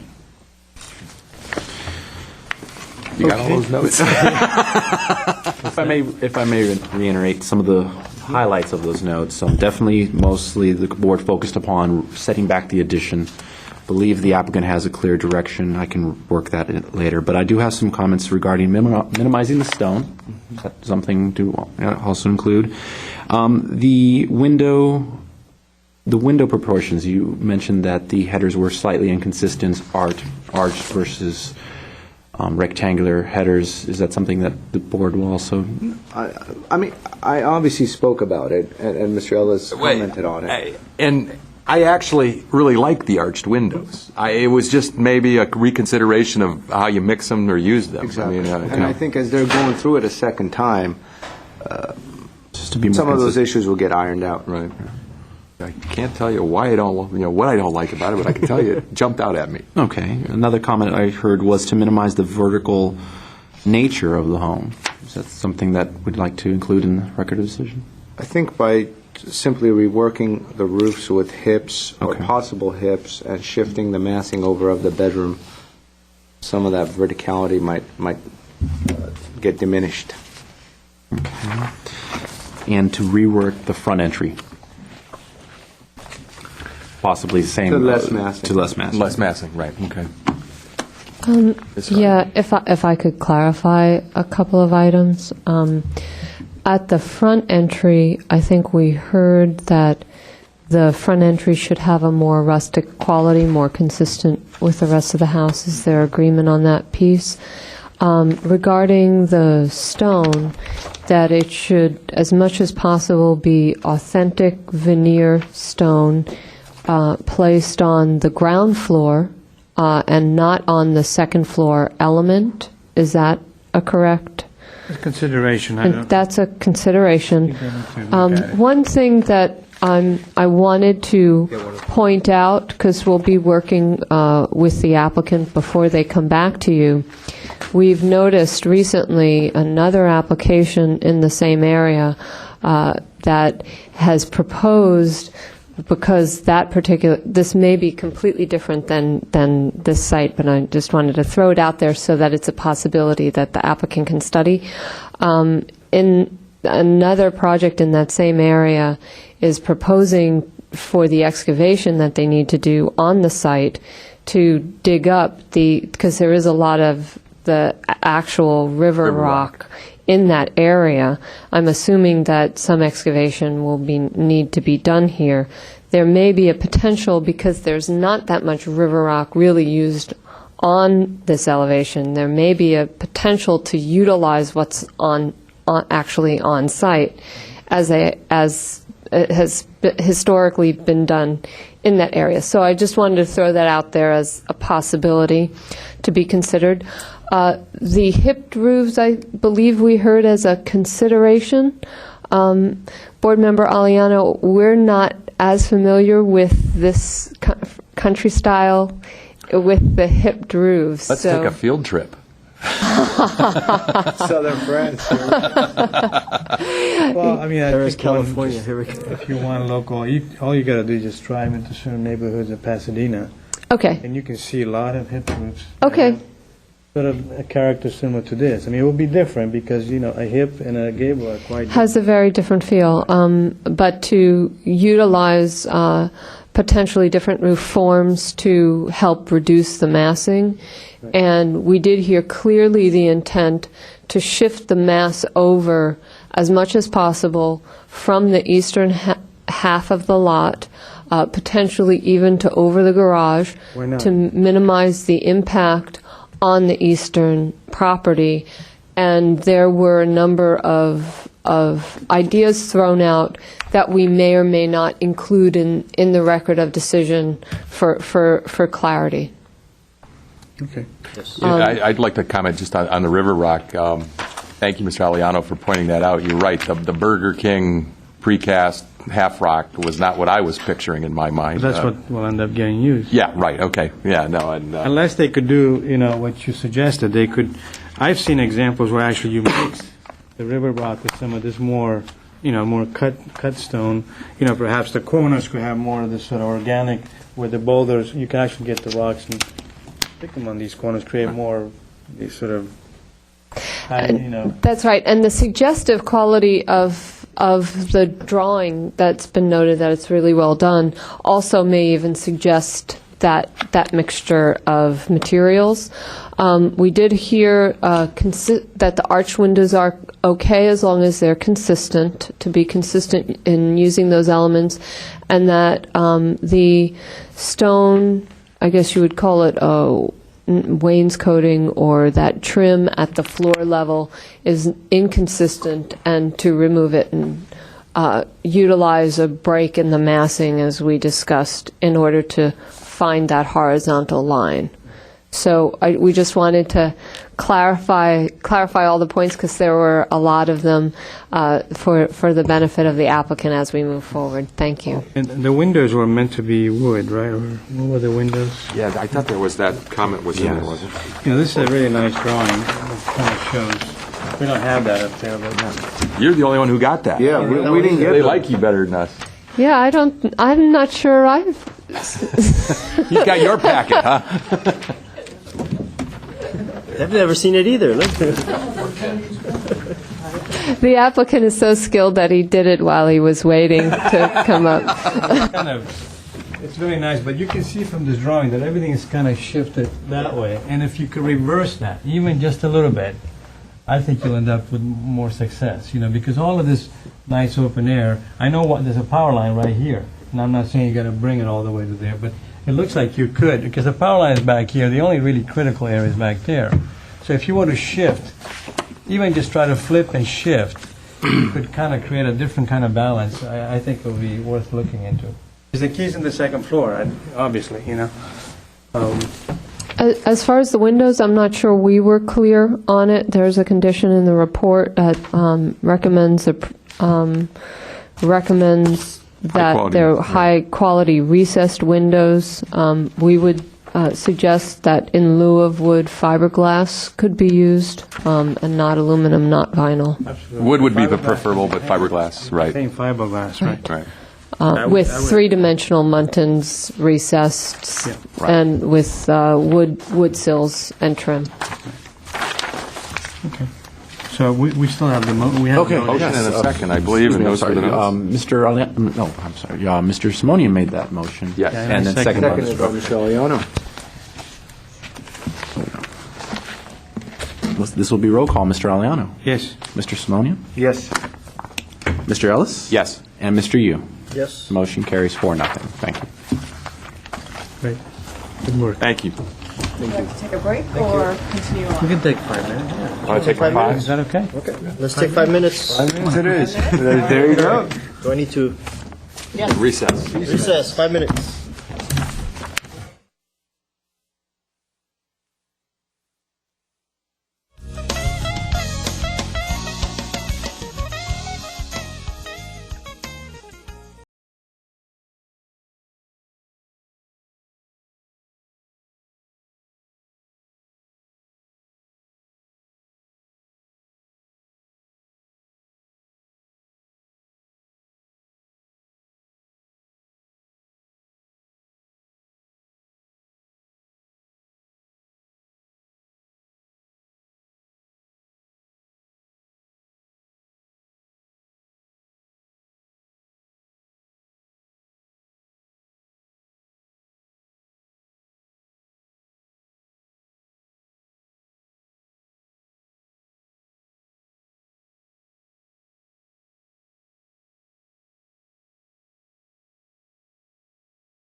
Got it. Exactly. And it looks like we're back on.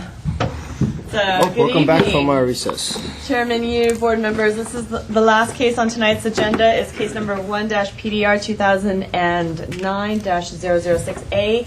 The property is located at 1918 East Chevy Chase Drive. The applicant is Mr. John Dolinsky, architect. The proposal consists of demolishing the two existing units. It's an attached duplex on a corner lot of Chevy Chase and Harvey Drive. The applicant is proposing instead to construct a 5-unit attached multifamily residential development. The units range anywhere from 16,000 to just under 2,000 square feet, and each unit has its own attached either 2- or 3-car garage. This case is a first-time submittal for final review. However, if the site looks familiar, that is because this particular board had seen it a number of times, and this was last heard on November 30th, 2006, at which point there was a 4-unit proposal with 4 detached residential units done by a completely different architect. And based on our design review board standards, this project, given the timeline and the fact that the architect has changed and the project scope has been completely redone, it is going for a first-time submittal for final review as its own standalone project. However, I'd like to make note that I was able to put up the plans from the previous proposal, and so if you'd like to see those, to see the radical changes that have been made, you're more than welcome to do so, but this is not a comparison of the previous proposal to this one. This is a standalone. Based on the fact that it's a 5-unit project, it is exempt from CEQA. The zoning for the area is R2250, which is a medium-density residential zone. The project complies with all of the zoning standards except for 2 items which received a variance back on June 12, 2008 of last year. The zoning administrator approved standards variance PVAR-2008-005 for 2 items. One is the fact that this is a 5-unit complex. All 4 units or more residential developments require subterranean garage. Given the site constraints, this project was approved to allow for at-grade parking. Same item, Harvey Drive is considered a minor arterial. There is no direct backing out onto a minor arterial streets from residential projects. In this case, again, due to the nature and the location of Harvey Drive as not being a very heavily trafficked, even though its classification is a minor arterial, the zoning administrator was able to make the conclusive findings and to grant a variance. So this would be for not having a subterranean garage and providing direct access backing out onto Harvey Drive. Otherwise, the project is in compliance with all zoning standards. As you are well aware, there are no multifamily residential design guidelines. The project site and its surrounding neighborhood consists of a variety of 1-, 2-, and 3-story existing single-family homes and multifamily homes. You'll notice from the aerial that's on the television screen, I don't want to touch this, that the lower street that I'm pointing at would be Chevy Chase Drive, and you'll notice how Harvey intersects. You'll also realize that this directly faces the freeway embankment on the 2 freeway. So while all the properties to the south, west, and north are R2250, the project site is abutting what's considered an SR special recreation zone because it is the freeway embankment. On to site planning. The proposed site plan for the project is consistent with a majority of the multifamily residential zones. As you'll see here, Chevy Chase Drive, Harvey Drive, the project is essentially a linear rectangular building that is primarily fronting Harvey Drive. It has direct access to the attached car garages off of Harvey Drive, and it appears very appropriate for the somewhat odd-shaped lot. The common open space is provided directly to the interior adjacent area. It consists of a children's play area, passive seating areas, and tables and chairs for outdoor dining. That rear common area is accessible to all of the residents, and so it's very well placed within the project site plan. One notation, Due to the nature of the various setbacks, there's a generous front setback, obviously, that's required along Chevy Chase, which is considered the front yard, given that the narrowest portion of the lot is on Chevy Chase. So that is why you'll notice that Chevy Chase is essentially considered under the zoning code the setback and has the most generous front setback. The Harvey Drive elevation features what would be essentially a side street setback, so there isn't as great a setback as you would find normally on a front street setback. But because of the nature of the fact that the sidewalks are very narrow and there's a very shallow yard area in front of what would essentially be the garage spaces and the front entryways, staff is proposing that there perhaps be more vertical landscaping placed in that particular area to sort of soften and buffer the development away from the Harvey Drive. Excuse me, may I ask Yes. you a question? Looking on the landscape plan, what places would you suggest putting that? Just in the places that they actually already have. So they've provided landscape planners directly adjacent to the walkways, and staff is merely suggesting that there be more vertical trees or something to soften, because there is no room to put street trees. Otherwise, the site plan is really well landscaped, and they've really utilized the triangular lot, the common open area to the back. In terms of mass and scale, again, if you visited the site, you'll notice that there are 2 3-story homes and apartment buildings. This is a 2-story structure. It has an overall height of 26 feet. It is definitely compatible with the adjacent structures in terms of height and scale. The massing has really been broken up. We'll see along this particular front elevation along Harvey Drive, there's a variety of planes, there's recesses and projections. The garages project outward, the second stories are recessed back. The different types of geometric volumes and the staggering of the setbacks really help alleviate the overall massing of the structure. Again, therefore, staff feels that the various design elements, the variations in plane, and the height differences in the roof lines, and you'll notice here as well the fact that the 2 end units actually are somewhat lower in height than the 3 interior units. So there's not really a very pronounced pyramidal, but there's been an effort made to somewhat lower the building on the various ends. As such, the massing and scale are compatible with the neighborhood. And last but not least, the design and detailing, meaning the architectural style. It's a rather modern, contemporary development when you look at the surrounding the existing surrounding buildings. There's basically a mix of 1970s boxy apartment buildings versus a few ranch-style homes that are very few and far remaining. So there is no set prevalent architectural pattern. In this case, the project is going forward with a very contemporary look, but the treatment as such, the way that the detailing, there are rectangular shapes and voids, clean line and edges, modern finishes and staggered roof lines and balcony railings. There's a streamlined quality to it, and all the various detailings is somewhat consistent with the detailing that you find in other buildings in the surrounding area. So there is a consistency and compatibility, even though, per se, the architectural style is somewhat at odds. Just a brief note in regards to the color.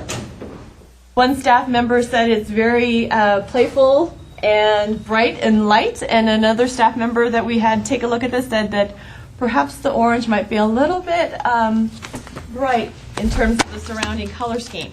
I'm going to allow the board to decide for yourselves whether or not this particular color scheme is compatible with the surrounding neighborhood. But again, they've chosen 3 different shades. Those shades and colors actually accentuate the recesses and the staggering of the various planes.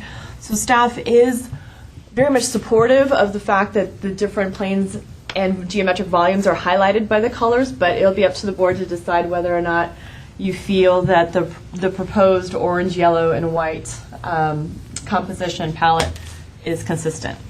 With that said, that concludes staff's presentation. We definitely recommend approval of this project. There were 2 proposals One would be to provide the location of the meters and other equipment, including proper screening, and this would be the fact that they need a trash enclosure, which was only noticed after the submittal of the plan. And last, to provide additional vertical landscaping, which was already commented on, and this would be in the existing proposed planter areas along Harvey Drive. Yes, any questions? I have a question, if I may. On your site plan mask and scale, I noticed under the setbacks, the average were question marked. Has that been answered? Yes, that has been answered, and I apologize for not including it. I'd have to take a look at my notes. But yes, Okay. it is consistent. It's consistent with it, okay. It's in compliance with zoning code. Okay. Is there a minimum required in front of the garage before sidewalk? For single-family homes, there is. Not for multifamily. It's kind of weird, yeah. It, Cars parked there and people can't even walk. I think it'd be consistent, but no, not for multifamily homes. There is no requirement. They would obviously have to meet in this case, the side street setback, which is a minimum of 5 feet, an average of 8 feet. But there is no required. There's an 18-foot or 20-foot, depending on which zone, for single-family homes. Okay. And actually, Tom Mitchell, because of the variance, this was routed to all of the various departments. So we have received comments, and Tom Mitchell found this proposed layout with all the various curb cuts along Harvey Drive, that he found it acceptable. So There's probably no requirements, it's because there's the subterranean. Yeah, right. Right. But we went past that one already. Yeah. Right. Okay. So No, I mean, there's other houses along that street that have a garage comes quite a few actually. So Okay. anything else? Are the windows recessed? Is that discussion taking place with the architect? I believe in this case and I mentioned it actually under. Or is that a question I should ask the architect when he comes up? They have the windows with black anodized aluminum frames and the heavy gauge metal canopies. It looks like from the floor plans, there might be a slight recess, but it's pretty flush. But again, in contemporary design, you would typically find either metal gauge or aluminum or what windows of that plane. So again, that's something up for discussion as well. So. I actually have one other question, if I may, sir. In the previous submittal, and we're not considering that because that's gone and gone. Correct. There were only 4 units. Was the floor area, are we talking about the same amount of living space that they've taken the 4 units and spread it into 5, or have the rules changed between that and now that? I'm kind of wondering, at one point they were looking at 4, but all of a sudden now we're up to 5. Well, they proposed 4 because the previous proposal was insistent on having these units be detached homes. And when they're detached with the required setbacks, there's a 12-foot minimum separation between buildings and whatnot. You can only provide 4 units on site with detached homes. In this case, they're providing 5 attached units. Gotcha. So they were able to. That's the provide. difference between the 4 to 5. Okay, thank you. Any other questions? Thank you very much. Thank you. We have one card. I guess that would be you, sir. John Dolinsky. If you could just state your name and address. My name for the is record. John Dolinsky, 6381 Hollywood Boulevard, Hollywood. I am the architect and applicant. I just read the staff report, which is excellent. It is a high-class architectural essay. I couldn't do it that good. I congratulate the author. I 100% agree with all the statements in it, and I could only add information if I would go into repetition, and I don't want that. So we will be happy to comply with the notes regarding additional trees on the Harvey Street Drive, locating the electrical meters. I will go into consultation with the power company. And regarding the garbage collection, I recognize that 5 units is considered multiple family, so it's like apartment buildings. However, I would define this project more like 5 custom homes attached, and it is so arranged that somebody to take out the garbage had to go out to the street to a common place. So we have to make a double solution. Everybody collects his own garbage and recycling, and when the collection day comes, go to a common place and an enclosure. I will ask the sanitation department about the solution. Since the neighborhood is so mixed, as the report details it, I would say that every building is as different from its own neighbor as possible, built in the 30s and 50s and 70s. There was nothing to tie into this. So the owners, who, by the way, live there now and will stay in the building, and myself as architect considered it as a new beginning rather than a fit-in, and I asked the board to approach the project in that sense. Thank you very much. Thank you. Do we have any questions for the architect? I have some questions. Yeah, I actually, So sir. we have a Mr. couple questions Jelinski? for you. The board has a few questions, if you don't mind. I'd like to start off by saying it's a very nice design. It's refreshing, it's contemporary, it's modern. I drive by this site 2 or 3 times a day. I know it very well, and I think it will be a very nice entry gate, as you might say, to the Chevy Chase neighborhood. So I'd like to start off by saying I like the project. Your time's up. Come on. Next. May I have some more minutes? And the questions I have are just details associated with the design. The mechanical equipment, are you going to place that on the roof behind the parapets, or are they going to be in there will be nothing on the roof. The air handling units are within the units, and the compressor will be hidden in the backyard. So there's behind each unit? Each unit has its own system. Okay. The guest parking location, you have a very nice wooden gate at the street for the guest parking. Yes. Why is there a gate in front of the guest parking? To hide the car. And so if I'm a guest, I'd have to get out of my car, open the gate, drive in, and then come close the gate.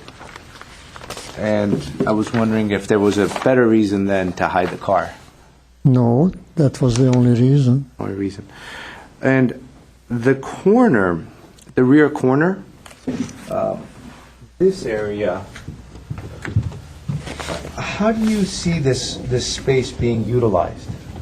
The owner has 2 dogs. Oh, so this would be the owner's? Yes. I see. The last one is the owner's unit. Right. I see. And so this is somewhat of a private yard. Yes. It's actually fenced off at both ends, if you notice in the plan. Got it. Yeah. Well, that explains the Good gate idea. for the guest parking. Yeah, that explains that. Okay. As far as the individual trash cans, and I don't have a problem with that, and I'm just wondering, where are you going to store them? Behind that fence. That is Behind- hiding In the guest parking. the guest parking. So are you envisioning the area between the guest parking and unit number 1? Yes, immediately next to the gate. There seems to be about 7 feet of space between the two.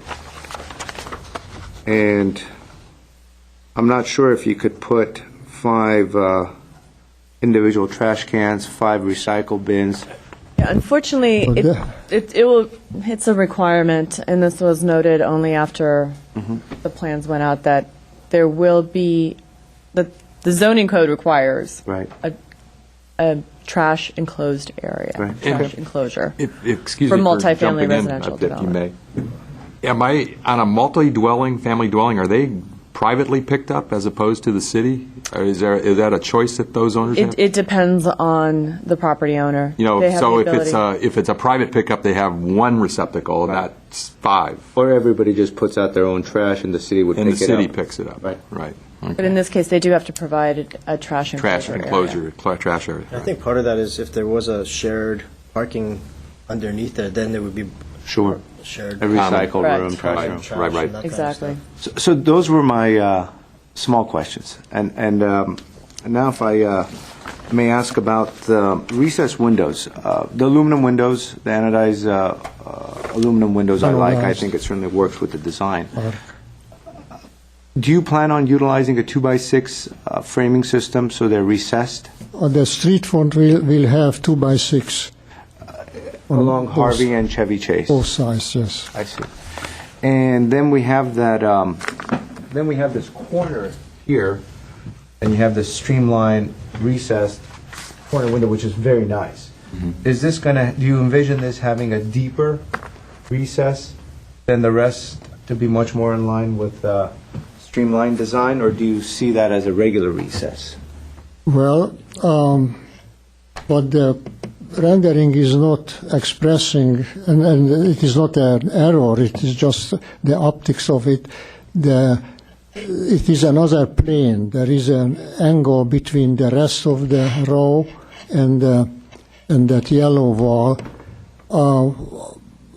I try to make it different from the rest of it, and functionally and aesthetically, it looked all right this way. It looks great. So my question is that portion going to have a deeper recess than the rest of it? The window has the same recess in Same it. recess. You envision the 2x6, same. yes. Okay. All the wall thicknesses are the same graphically. They're all the same. It's very nice to have a deep recess at that corner. At the corner window where they meet, it'd be nice to have like a 8-inch or a foot recess. But we could discuss that later. As far as these bands of canopies are concerned, what's the material of this? The fascia is metal. Metal. Metal. Like brake metal? Sheet metal, heavy gauge. Heavy gauge, painted? So it won't warp. How much is it sticking out from the building? Oh, well, there is a difference. Those that are suspended take out 2 feet, and the corner will stick out 1 foot. Ribbon. And the horizontal material at the corner, the gray piece, that's corrugated metal? Corrugated metal. Nice. Okay. Those were my questions. Thank you. I have a question for you, sir. Did you consider in your designs on this of a way to avoid having the cars right up against the sidewalk and the curb? I know you went and got a variance for that, but I'm just wondering if in any of the planning process they ever looked at, okay, we're not going to do underground, but there's a way to have the cars dealt with so they're not, for instance, in your rendering here, that car's bumper is at the curb. It's in front of that garage. It's covering the sidewalk. And I'm kind of wondering if there was any thought gone into how to avoid that issue. Well, we are feeing Chevy Chase, which is heavily trafficked. There is a driveway right now there. Right. But we had to occupy Harvey Drive to the degree that you see. And next to the corner, there is a legal full depth, full length parking space, and there is one at the other end, but the others will be eliminated as part of.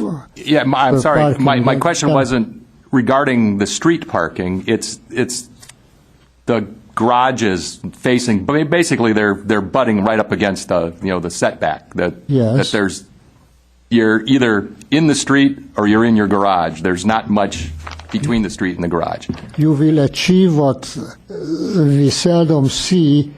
Nobody will park in the front yard. Yes, you certainly avoided, well, no, sir, unfortunately, they will be. They'll be on the sidewalk if they're doing it. But, I'm just wondering, if when you looked at this, was there any thought given to some way to minimize that issue of the cars being right there on the street? I don't quite see the problem. Okay. Okay. I don't. Okay. Well, thank you. I appreciate that. Okay, any other questions? I think that's just a minor thing. I'm just curious. On all the these overhangs that you have, well, actually do it here as well, in the back. I guess I suspect the reason why it's set at that point is because you're trying to maximize the height. When you're standing underneath these canopies, you want them at least at 8 feet, which is probably what you have there, maybe close to 7.6 or 8. Well, Right here, these overhangs over the windows, those are above the door height. Right. The overhangs? Yes. They're above the door height by maybe 10 inches to a foot. I must admit I don't remember what is the ceiling height upstairs, but I think it is 9 feet. No, we're just curious about, in some of the overhangs over the windows, you put the overhang right at the top of the window. Close to Some the cases, close 6 more inches above the. right. I mean, does that, that little strip of plaster below that, So it will be casting a shadow on the opening. yeah. Now, I was just curious why in some windows you put the overhang right above the window head, and in some of them, like the one that have the suspension cables, the overhang is about, like you said, 8 inches or 10 inches above the window head, like in here. Mainly these guys right here. This one, this overhang is basically right on the window head. Was it just a cradle? The window is higher. Oh. The window is higher, going all the way up to that ribbon. So there is no gap in between. I think it is a sharper form. In case of a suspended overhang, we have a room in between.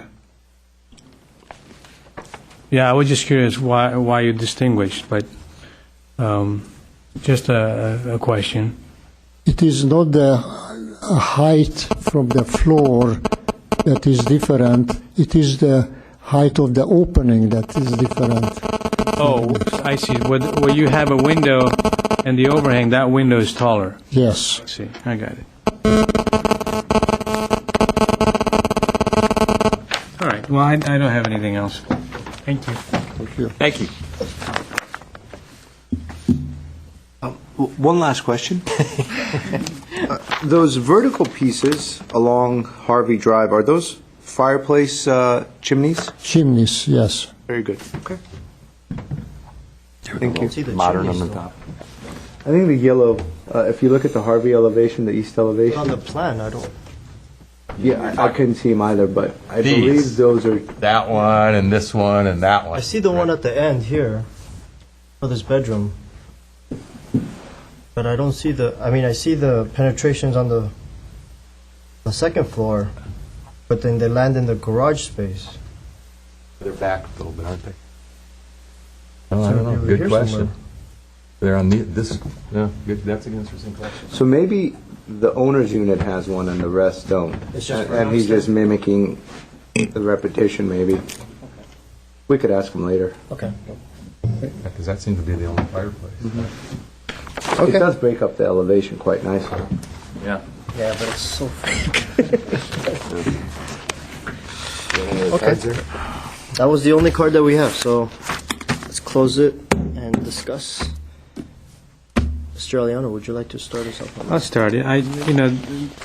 These are the kinds of projects where I just, I get I'm thrilled, to see these kinds of projects come up before us. Where it's, to me, my job, I can speak for myself, is quite easy. I don't really have to say very much except to compliment the architect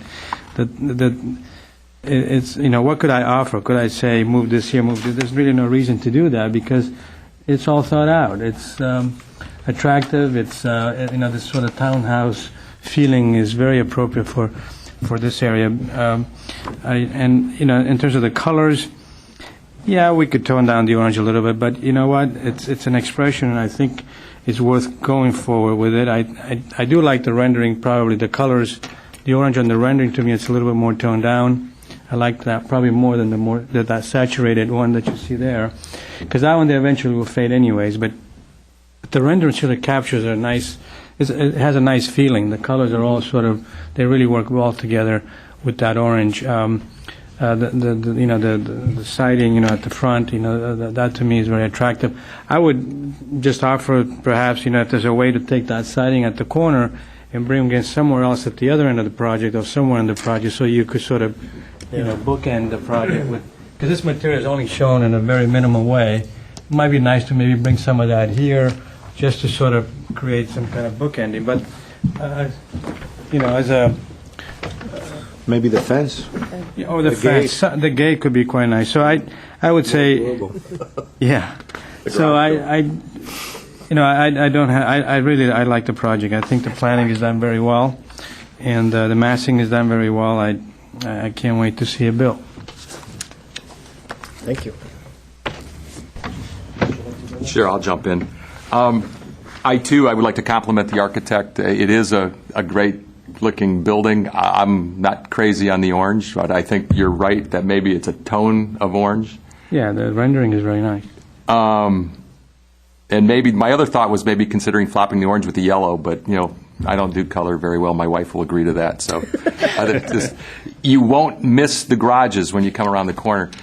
My other note is that on the plan, on the landscape plan, there's indicating a 42-inch picket fence along the front setback on Chevy Chase, and I am wondering if that would be a problem, I believe, with our current fence ordinance. Definitely, but there is existing fence on the property. It's probably non-conforming, but that's a problem. However, I can't support the project because of the parking, and I sat there on Sunday, and as much as you tell me that Harvey is a minor arterial, 50 cars went zooming around the corner, coming down Chevy Chase Canyon around the corner. I was afraid to get out of my car with my door open. And you're asking us to support a project that has the car's bumper, when they're parked in front of their garage, is in the street. There's absolutely no room. I walked down the street because I thought this would be the issue. Well, there are other houses on this block that have them. They're all another 4 or 5 feet deeper into the lot. The first unit here, the owner's unit, literally it's 4 feet to the city sidewalk, and the sidewalk's a very narrow sidewalk. It's a safety issue, and I'm sorry if staff here, I'll defer to you guys. City transportation has no problem with it. There's a problem with that. My other note is, and I know this is not in our purview, but on the variance that was granted for parking is clearly wrong. It states in that variance, which you included in the pack, that they currently back out onto Harvey Drive now. That's not true. Look at the map. There is not a single driveway from that property onto Harvey Drive. And so just in that case, obviously the zoning administrator, it might be a typo or they didn't go look at the project. But until there's some solution on how you park and not be backing into traffic, that is a major street. Chevy Chase is not the busy street here. The traffic goes down there to the freeway, comes back from the freeway. The traffic on Chevy Chase is turning on that corner to go to the freeway. And so until that issue can come up, I think it's a great project. It would look great in Glendale. If there's a way to fit it in and make a safety issue out of that, I could support it. But until that's dealt with, I'm sorry. I got a problem with that. Thank you. Mr. Simoni? How could I go after that? Nice tie, Mr. Simoni. Well, thank you. I knew there was a project coming with some orange in it, so I figured that would match. I don't know. I like the project. I like the project because it's contemporary, it's refreshing, it's nice, it's original, it's daring, it's today. Mm-hmm. It's what us architects get excited for. So I like it. I drive by this project, as I said, every day. Mm-hmm. I couldn't agree with you more. Harvey is a busy street. However, the zoning administrator has granted the variance. So I put that aside. Again, I put it aside because I like the design so much, but at the same time, she's given the variance. So I put that aside. Putting that aside, some of the minor details that had come up, which you answered, it's obvious. It's an owner-occupied unit. There's going to be other units that are sold, and so there's going to be some preference or special features that have been designed into the building for the owner. And so the guest parking is one of them, and the corner, which could have been open space, is more private. That said, the common open space has been designed with kids' play area, swings, it's got slides, it's got benches, it's got features, which we typically don't see in multifamily design. So you could tell that there's been an effort by the designer in trying to provide these amenities, knowing that the board's going to ask for it, and trying to meet this challenge of designing somewhat of a private residence and with units on the side. The trash issue is going to get solved. Staff is going to work with the applicant, and whether, I'm not sure if they're going to be individual, there might just be a trash area right next to that guest parking, because I'm not sure if you could fit all those bins in there. However, that's going to be worked out, minor detail, won't worry about it. The only recommendation that I have, and I would really insist on this, is to have that 2x6 framing along Chevy Chase and Harvey, which you've already agreed on, to provide some depth. Those aluminum windows are not too thin, so if you could place them in, create about 4 inches of shadow, and that would be great. And then at this corner, you have this really beautiful corner. You have the glass butting one another. It has aspects of the streamlined design and so forth. And I believe this area, this facade, this yellow piece, should have a deeper recess. And it'd be very nice to have like a 1 foot recess maybe, or 10 inches recess there, to really emphasize that corner. And it'll just create a very nice aesthetic look to that building, a very crisp, defined, elegant look to that corner. So I hope we could instill that in there if this project moves forward. The colors, Mr. Aliano and I spoke about that before we right at break time. The rendering depicts a better hue of that orange than what's depicted on the elevations. And since we don't have, so the color sample that's provided of that orange, I think, and the yellow is wrong. I think that will not look good. And I would like to insist that staff really follows through and just matches that salmon orange, burnt orange, with that pale yellow. Because a lot of times the material boards submitted, we approve the project, and then that's the color that ends up being, and that is more of a commercial, maybe even more. Yeah, it's wrong. I believe that's right. But all in all, you've done a wonderful job. You could tell that you've spent a lot of time on it, and you're very current with your architecture and your style, and I appreciate that. Thank you. Could I add something before you finalize? You know, I sort of want to offer something because I understand Mr. Ellis's concern, but I think there's a way to solve the issue with the driveway. And that is, you know, if you look at the picture, I think all the city has to do is basically not allow any parking on the street. And just where these cars are parked right now, that becomes basically a zone, a striped zone, where when cars pull out, they have a zone that they can back into instead of cutting into a lane. You know. Well, there won't be parking, though, because of the garage. There's not enough space between the garage cuts, the driveway cuts, right? Well, the first two garages are okay. It's the last one that's very tight. Right. The first two have quite a bit of distance. Right. So the most dangerous ones are going to be these two. But even these two, you can back. Yep. Ooh, I made a mistake. That's okay. You just reversed it. Look at it. We You got see a where it different is? view at it. Yeah, you got a different view. Okay. But, well, let's look at these guys.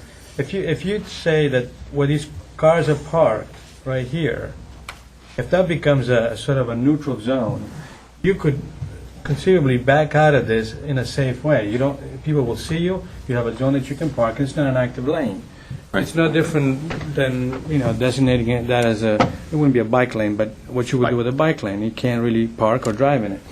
So, that's a consideration, I think, something that the city could. Actually, that's one of the specifications from the Traffic and Transportation Administrator. To make that It's going to be all red curbs, so you wouldn't be Perfect. able to park there Perfect. anyway. Because they kind of understand there is an issue. Well, exactly. See, I Sorry. knew that. So that's- She knew that. But anyway, so I'm glad that you're doing that. Right. Pick up on that. That's good. Well, so having said that, because I like to encourage these kinds of projects because they're very urban. In order to be urban, you're always dealing with very tight spaces, and you make the best of it and still try to be safe. There's an example that I've used before on this board, and one just has to go to the waterfront area in San Diego near Little Italy district. There's India Street, and then there's a street parallel to India Street. It's filled with these kinds of projects, and they all have these wonderful curb cuts. They're very tight. Some of them even tighter than that. Right. And these streets are busy. People get used to it, and they get adjusted, and they're very careful. They're more alert, and they deal with it. But I think, if there is a red curb, even better. So, so I'm okay with that. I think it's a very nice project, and I would hate to see it. Now knowing that the last unit is the owner's planned unit, Yeah. is there some way to consider coming in that driveway, the area that's the guest parking, which is basically, make the garage entrance for that one from the side? Am I getting crazy Yeah, here? but you would kill the yard. You're Yeah. going to kill their yard. One suggestion, the easiest way to fix that, because that is the most tapered piece, and I don't think it's a suggestion, it's just a possibility. This portion is somewhat of a private yard, as it should be. And then we have this patio that's located in the rear here. Well, this patio could easily switch over here, and this area could shift over. Shift back a little bit. And easily you gain a little bit more of a driveway, and in fact, a nicer patio right on the private thing. I'm hesitant to suggest it because the architect's done such a good job, and I think I hate to get in the way of we don't often have creativity, and so every architect, I think, has that ability to make decisions. Right. So if it really becomes an issue, that's what I would suggest, because then that would be a very easy fix. And in my mind, we don't often see public safety as an issue in these projects. And don't get me wrong, any other lot, if this wasn't an issue, I'd be right with you on this. I think the guy's done a wonderful job. Right. I'm a little crazy with the city and their variance process, to be honest with you, because I think there's some mistakes in that. But I just see that as a problem. And you going by there every day, the amount of traffic there is on Harvey. I don't know what it's like at 8 o'clock in the morning, but it must be pretty crazy. Well, I suggest it because the chairman is the last one to speak, and so just kind of throwing out stuff out there. Right. Okay. First of all, I want to commend the architect. I think you've done a wonderful job, especially seeing sort of the previous design. I think it is a much improved design. I, too, am very familiar with that area. I travel in that area to get to Glen Oaks where my house is, and so I'm familiar with the corner. I think it's going to be a vast improvement to what it is, and I think it is a nice corner in which Chevy Chase does come to Harvey, and then everyone goes to the freeway from there, and so it's going to be a pretty highly visible corner. With that, of course, comes a lot more traffic than most smaller streets there. And I also have a concern about that last unit. At least the other one, at least the first one, has at least 12 and a half feet in front of it, enough cushion. Because as they're coming from Chevy Chase, they're going pretty fast to turn that corner to go to Harvey. And so I'm concerned about that. Not to the point where I would reject the project or not go with it. I think there's some things probably that you can maybe try to do to try to improve that last unit there. But I think as a whole, I like the elevations. I like the way they work. I'm not too crazy about the fake fireplaces. I don't see And especially since you're not using them at every unit, it's sort of, you're using it to break up each unit, but then I like what you do here without the fireplace, where you're transitioning from one unit to the next. There's sort of this, staggering that happens, and, as the planes come up, instead of having this vertical sort of Art Deco-ish top piece to it, I really like what you're doing here, and I guess I would encourage you to try to do it between there as well, instead of the fake fireplaces that are there. But besides that, the color, I think you have it right. I think we probably want to go with a little bit slightly toned down orange, but I think the color selection is sort of your prerogative, and I think we can go with that to a certain point. But I don't know how we're going to resolve that last issue, because it is a concern of mine as well. I think, because even as you're just coming in, it takes time for the garage door to open, which means that you're sitting there, and if you're not all the way in there, then you're holding up traffic on the back end as well. So you have a red curb. If I may make a suggestion, since this has, aside from the variance, it has been vetted with comments from Tom Mitchell, our transportation engineer. He is, in our view, very obviously cautious about safety, and has put the red curb. If I may suggest, we can check in with Tom Mitchell once again, maybe additional striping in addition to the red curb, and you've made some, I think, valuable suggestions to modifying that end unit to get a little bit more space at the drive. But with all due respect, this is a design review board hearing, and that the transportation engineer and the variance process is the forum for those issues. So I just wanted to gently remind the board of that. Thank you. Thank you. So I think we're all sort of on the same page on the design portion of the project and how it stands there. The issue that we have is the small driveway on the last unit especially. I'll make a motion to approve with the condition that something's dealt with in that last garage and the 42-inch fence is taken out.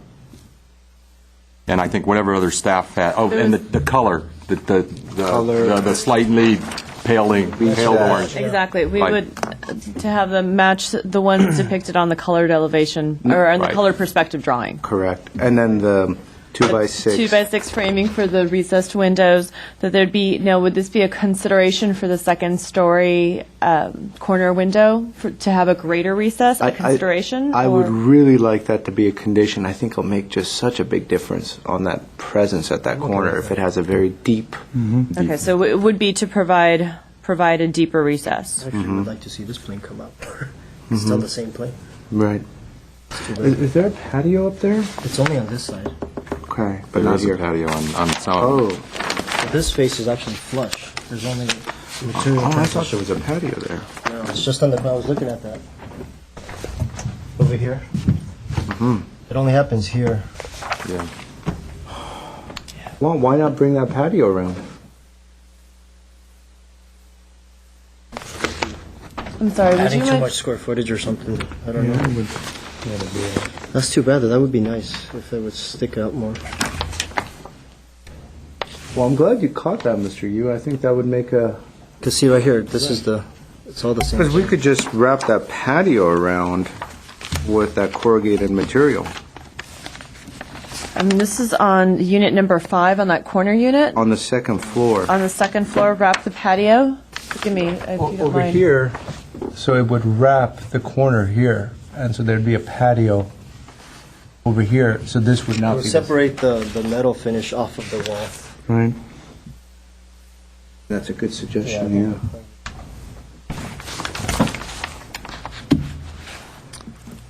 I could second that motion. You know what, and I apologize, you know what, Stephanie and I are looking at each other. Would you mind, The heck are you talking about? On the plan, since we can't it really would be see? right here. Oh, so you would, See on the second floor, there's a patio space up here?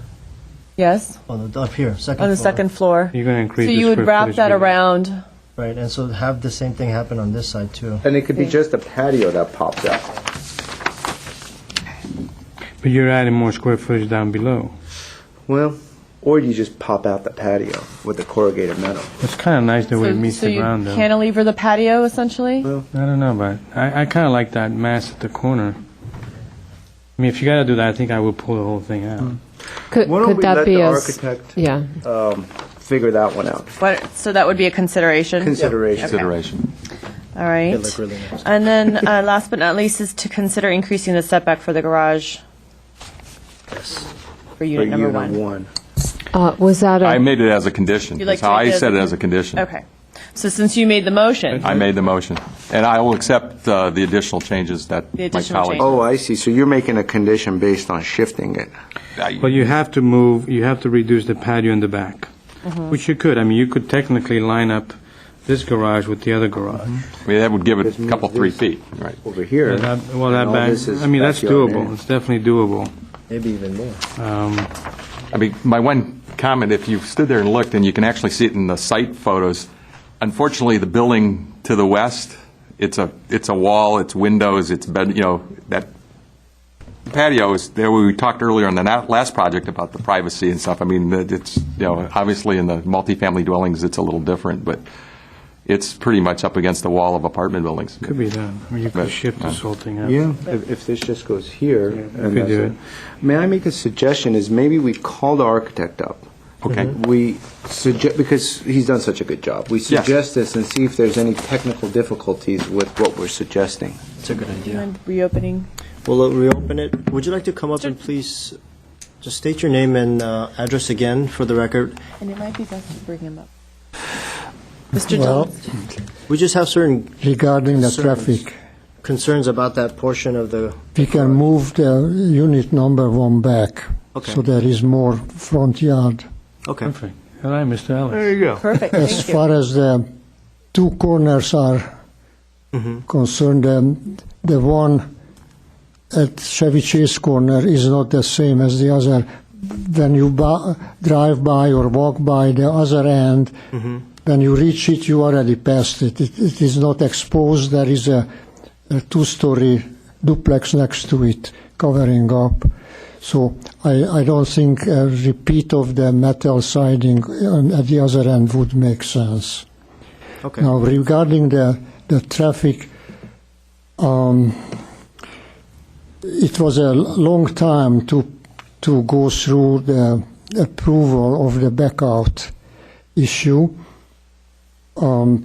But the traffic department acknowledged, and it was mentioned in the report, that this block of Harvey Drive is not traveled as much as the rest of it, because it comes out in a sharp angle, and people who go north on Chevy Chase and want to go to the freeway would take Glen Oaks and not come out to the end of Harvey.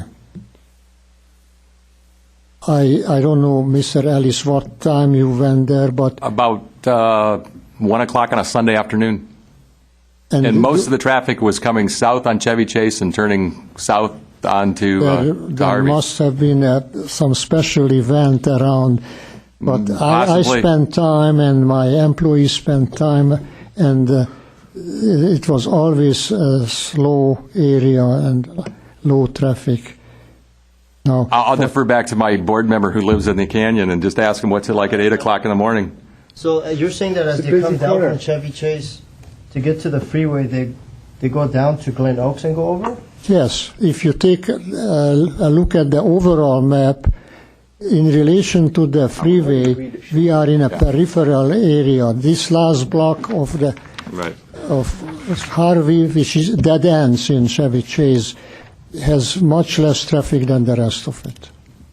So the qualification of secondary thoroughfare would not apply to this part. Okay. Well, I mean, if he's, I guess, agreed to. Yeah, if shifting it is something that you could work on, that would be really great. That would get my support. Yes. On that last unit. I think it's done. It's a done So- deal. Okay. On the first unit. Okay. First one. And since it's such an exemplary design, perhaps the architect would like to state his name again for the record. Would you like to state your name If we again? just state your name. John Dolinsky, Dolinsky, Thank you. Thank you. C. 5339, my license number. Regarding the color, we just could not find the right chip. this is what you have this in is the mind, color, and if 10 years from now the public taste changes, they will repaint it. Right now, you find this color scheme in many places. It is a popular color scheme, particularly on high schools. There are 3 high schools within Los Angeles with the exact I'm familiar color with the scheme. Unified New High Schools. They're actually the colors of my logo of my company as well. That explains the tie. I like orange. Well, thank you very much. Thank you, sir. So I think we could add that to the condition that the motion. We'll definitely. Yeah, I've made a motion, and did you second it? Second. And forgive me, before we continue on with, in terms of roll call, there's a motion made about, second. The comment made about the corrugated metal. I believe the architect addressed the previous comment that Board Member Simonian made about corrugated metal on the Chevy Chase corner versus providing I it didn't somewhere bring else. it wasn't me that I said You that. or not? I said that. No, I'm okay. Oh, I'm sorry. That's fine? Okay, so we Thank won't you. even include it. So with that said, I have a motion by Board Member Ellis and a second by Board Member Simonian. There's a roll call. Board Member Aliano? Yes. Board Member Ellis? Yes. Board Member Simonian? Yes. Chairman Yu? Yes. Motion passes. For approve with conditions and considerations unanimously, 4-0.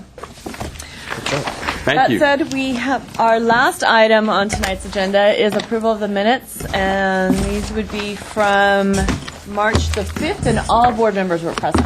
I'll move acceptance of the minutes as presented. Second. I have a board member, motion by Board Member Ellis, a second by Board Member Aliano. Board Member Ellis? Yes. Board Member Aliano? Yes. Board Member Simonian? Abstain. I haven't reviewed them, so I'll You haven't abstain. reviewed them, all right. And Board Member, Chairperson Yu? Yes. The motion passes unanimously. And with that said, is there a motion? I leave the side project here. I'll Apologize. take the good ones. I would like to thank Board Member Simonian for the time he served as chair. Here, here. Job well done. job. Thank you. And I would also like to congratulate Chair Yu on what looks to be in the future.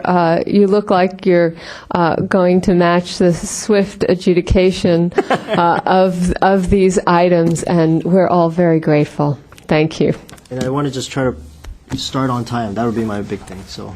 And I'm so embarrassed to be here late. It's the president's You're like fault. always here. I know. I was thinking that driving down here. Oh, but we had 3, so we were able to start. So Well, I think that's what we're going to plan to do. If we have 3, we're going to start. And staff will be ready on time. Thank you. And may I ask a question? I mean, I didn't want to do it earlier. In those cases, is your preference if we don't hear the staff report? I mean, where does it become an issue for us not being here in the public meeting and public discussion? Well, since you're also diligent about reading the staff reports and visiting the sites, it's probably not an issue. Only if you think that you've gotten here so late that you've missed so much of the presentation, we'll just leave it up to you. Okay. I think that's the best thing. Great. Leave it All up right. to the person. Yeah. Thank you. I move we adjourn. I move to adjourn. Oh, you second. 8 o'clock. All in favor? Aye. Aye. Thank you. Did you actually have to approve it? I thought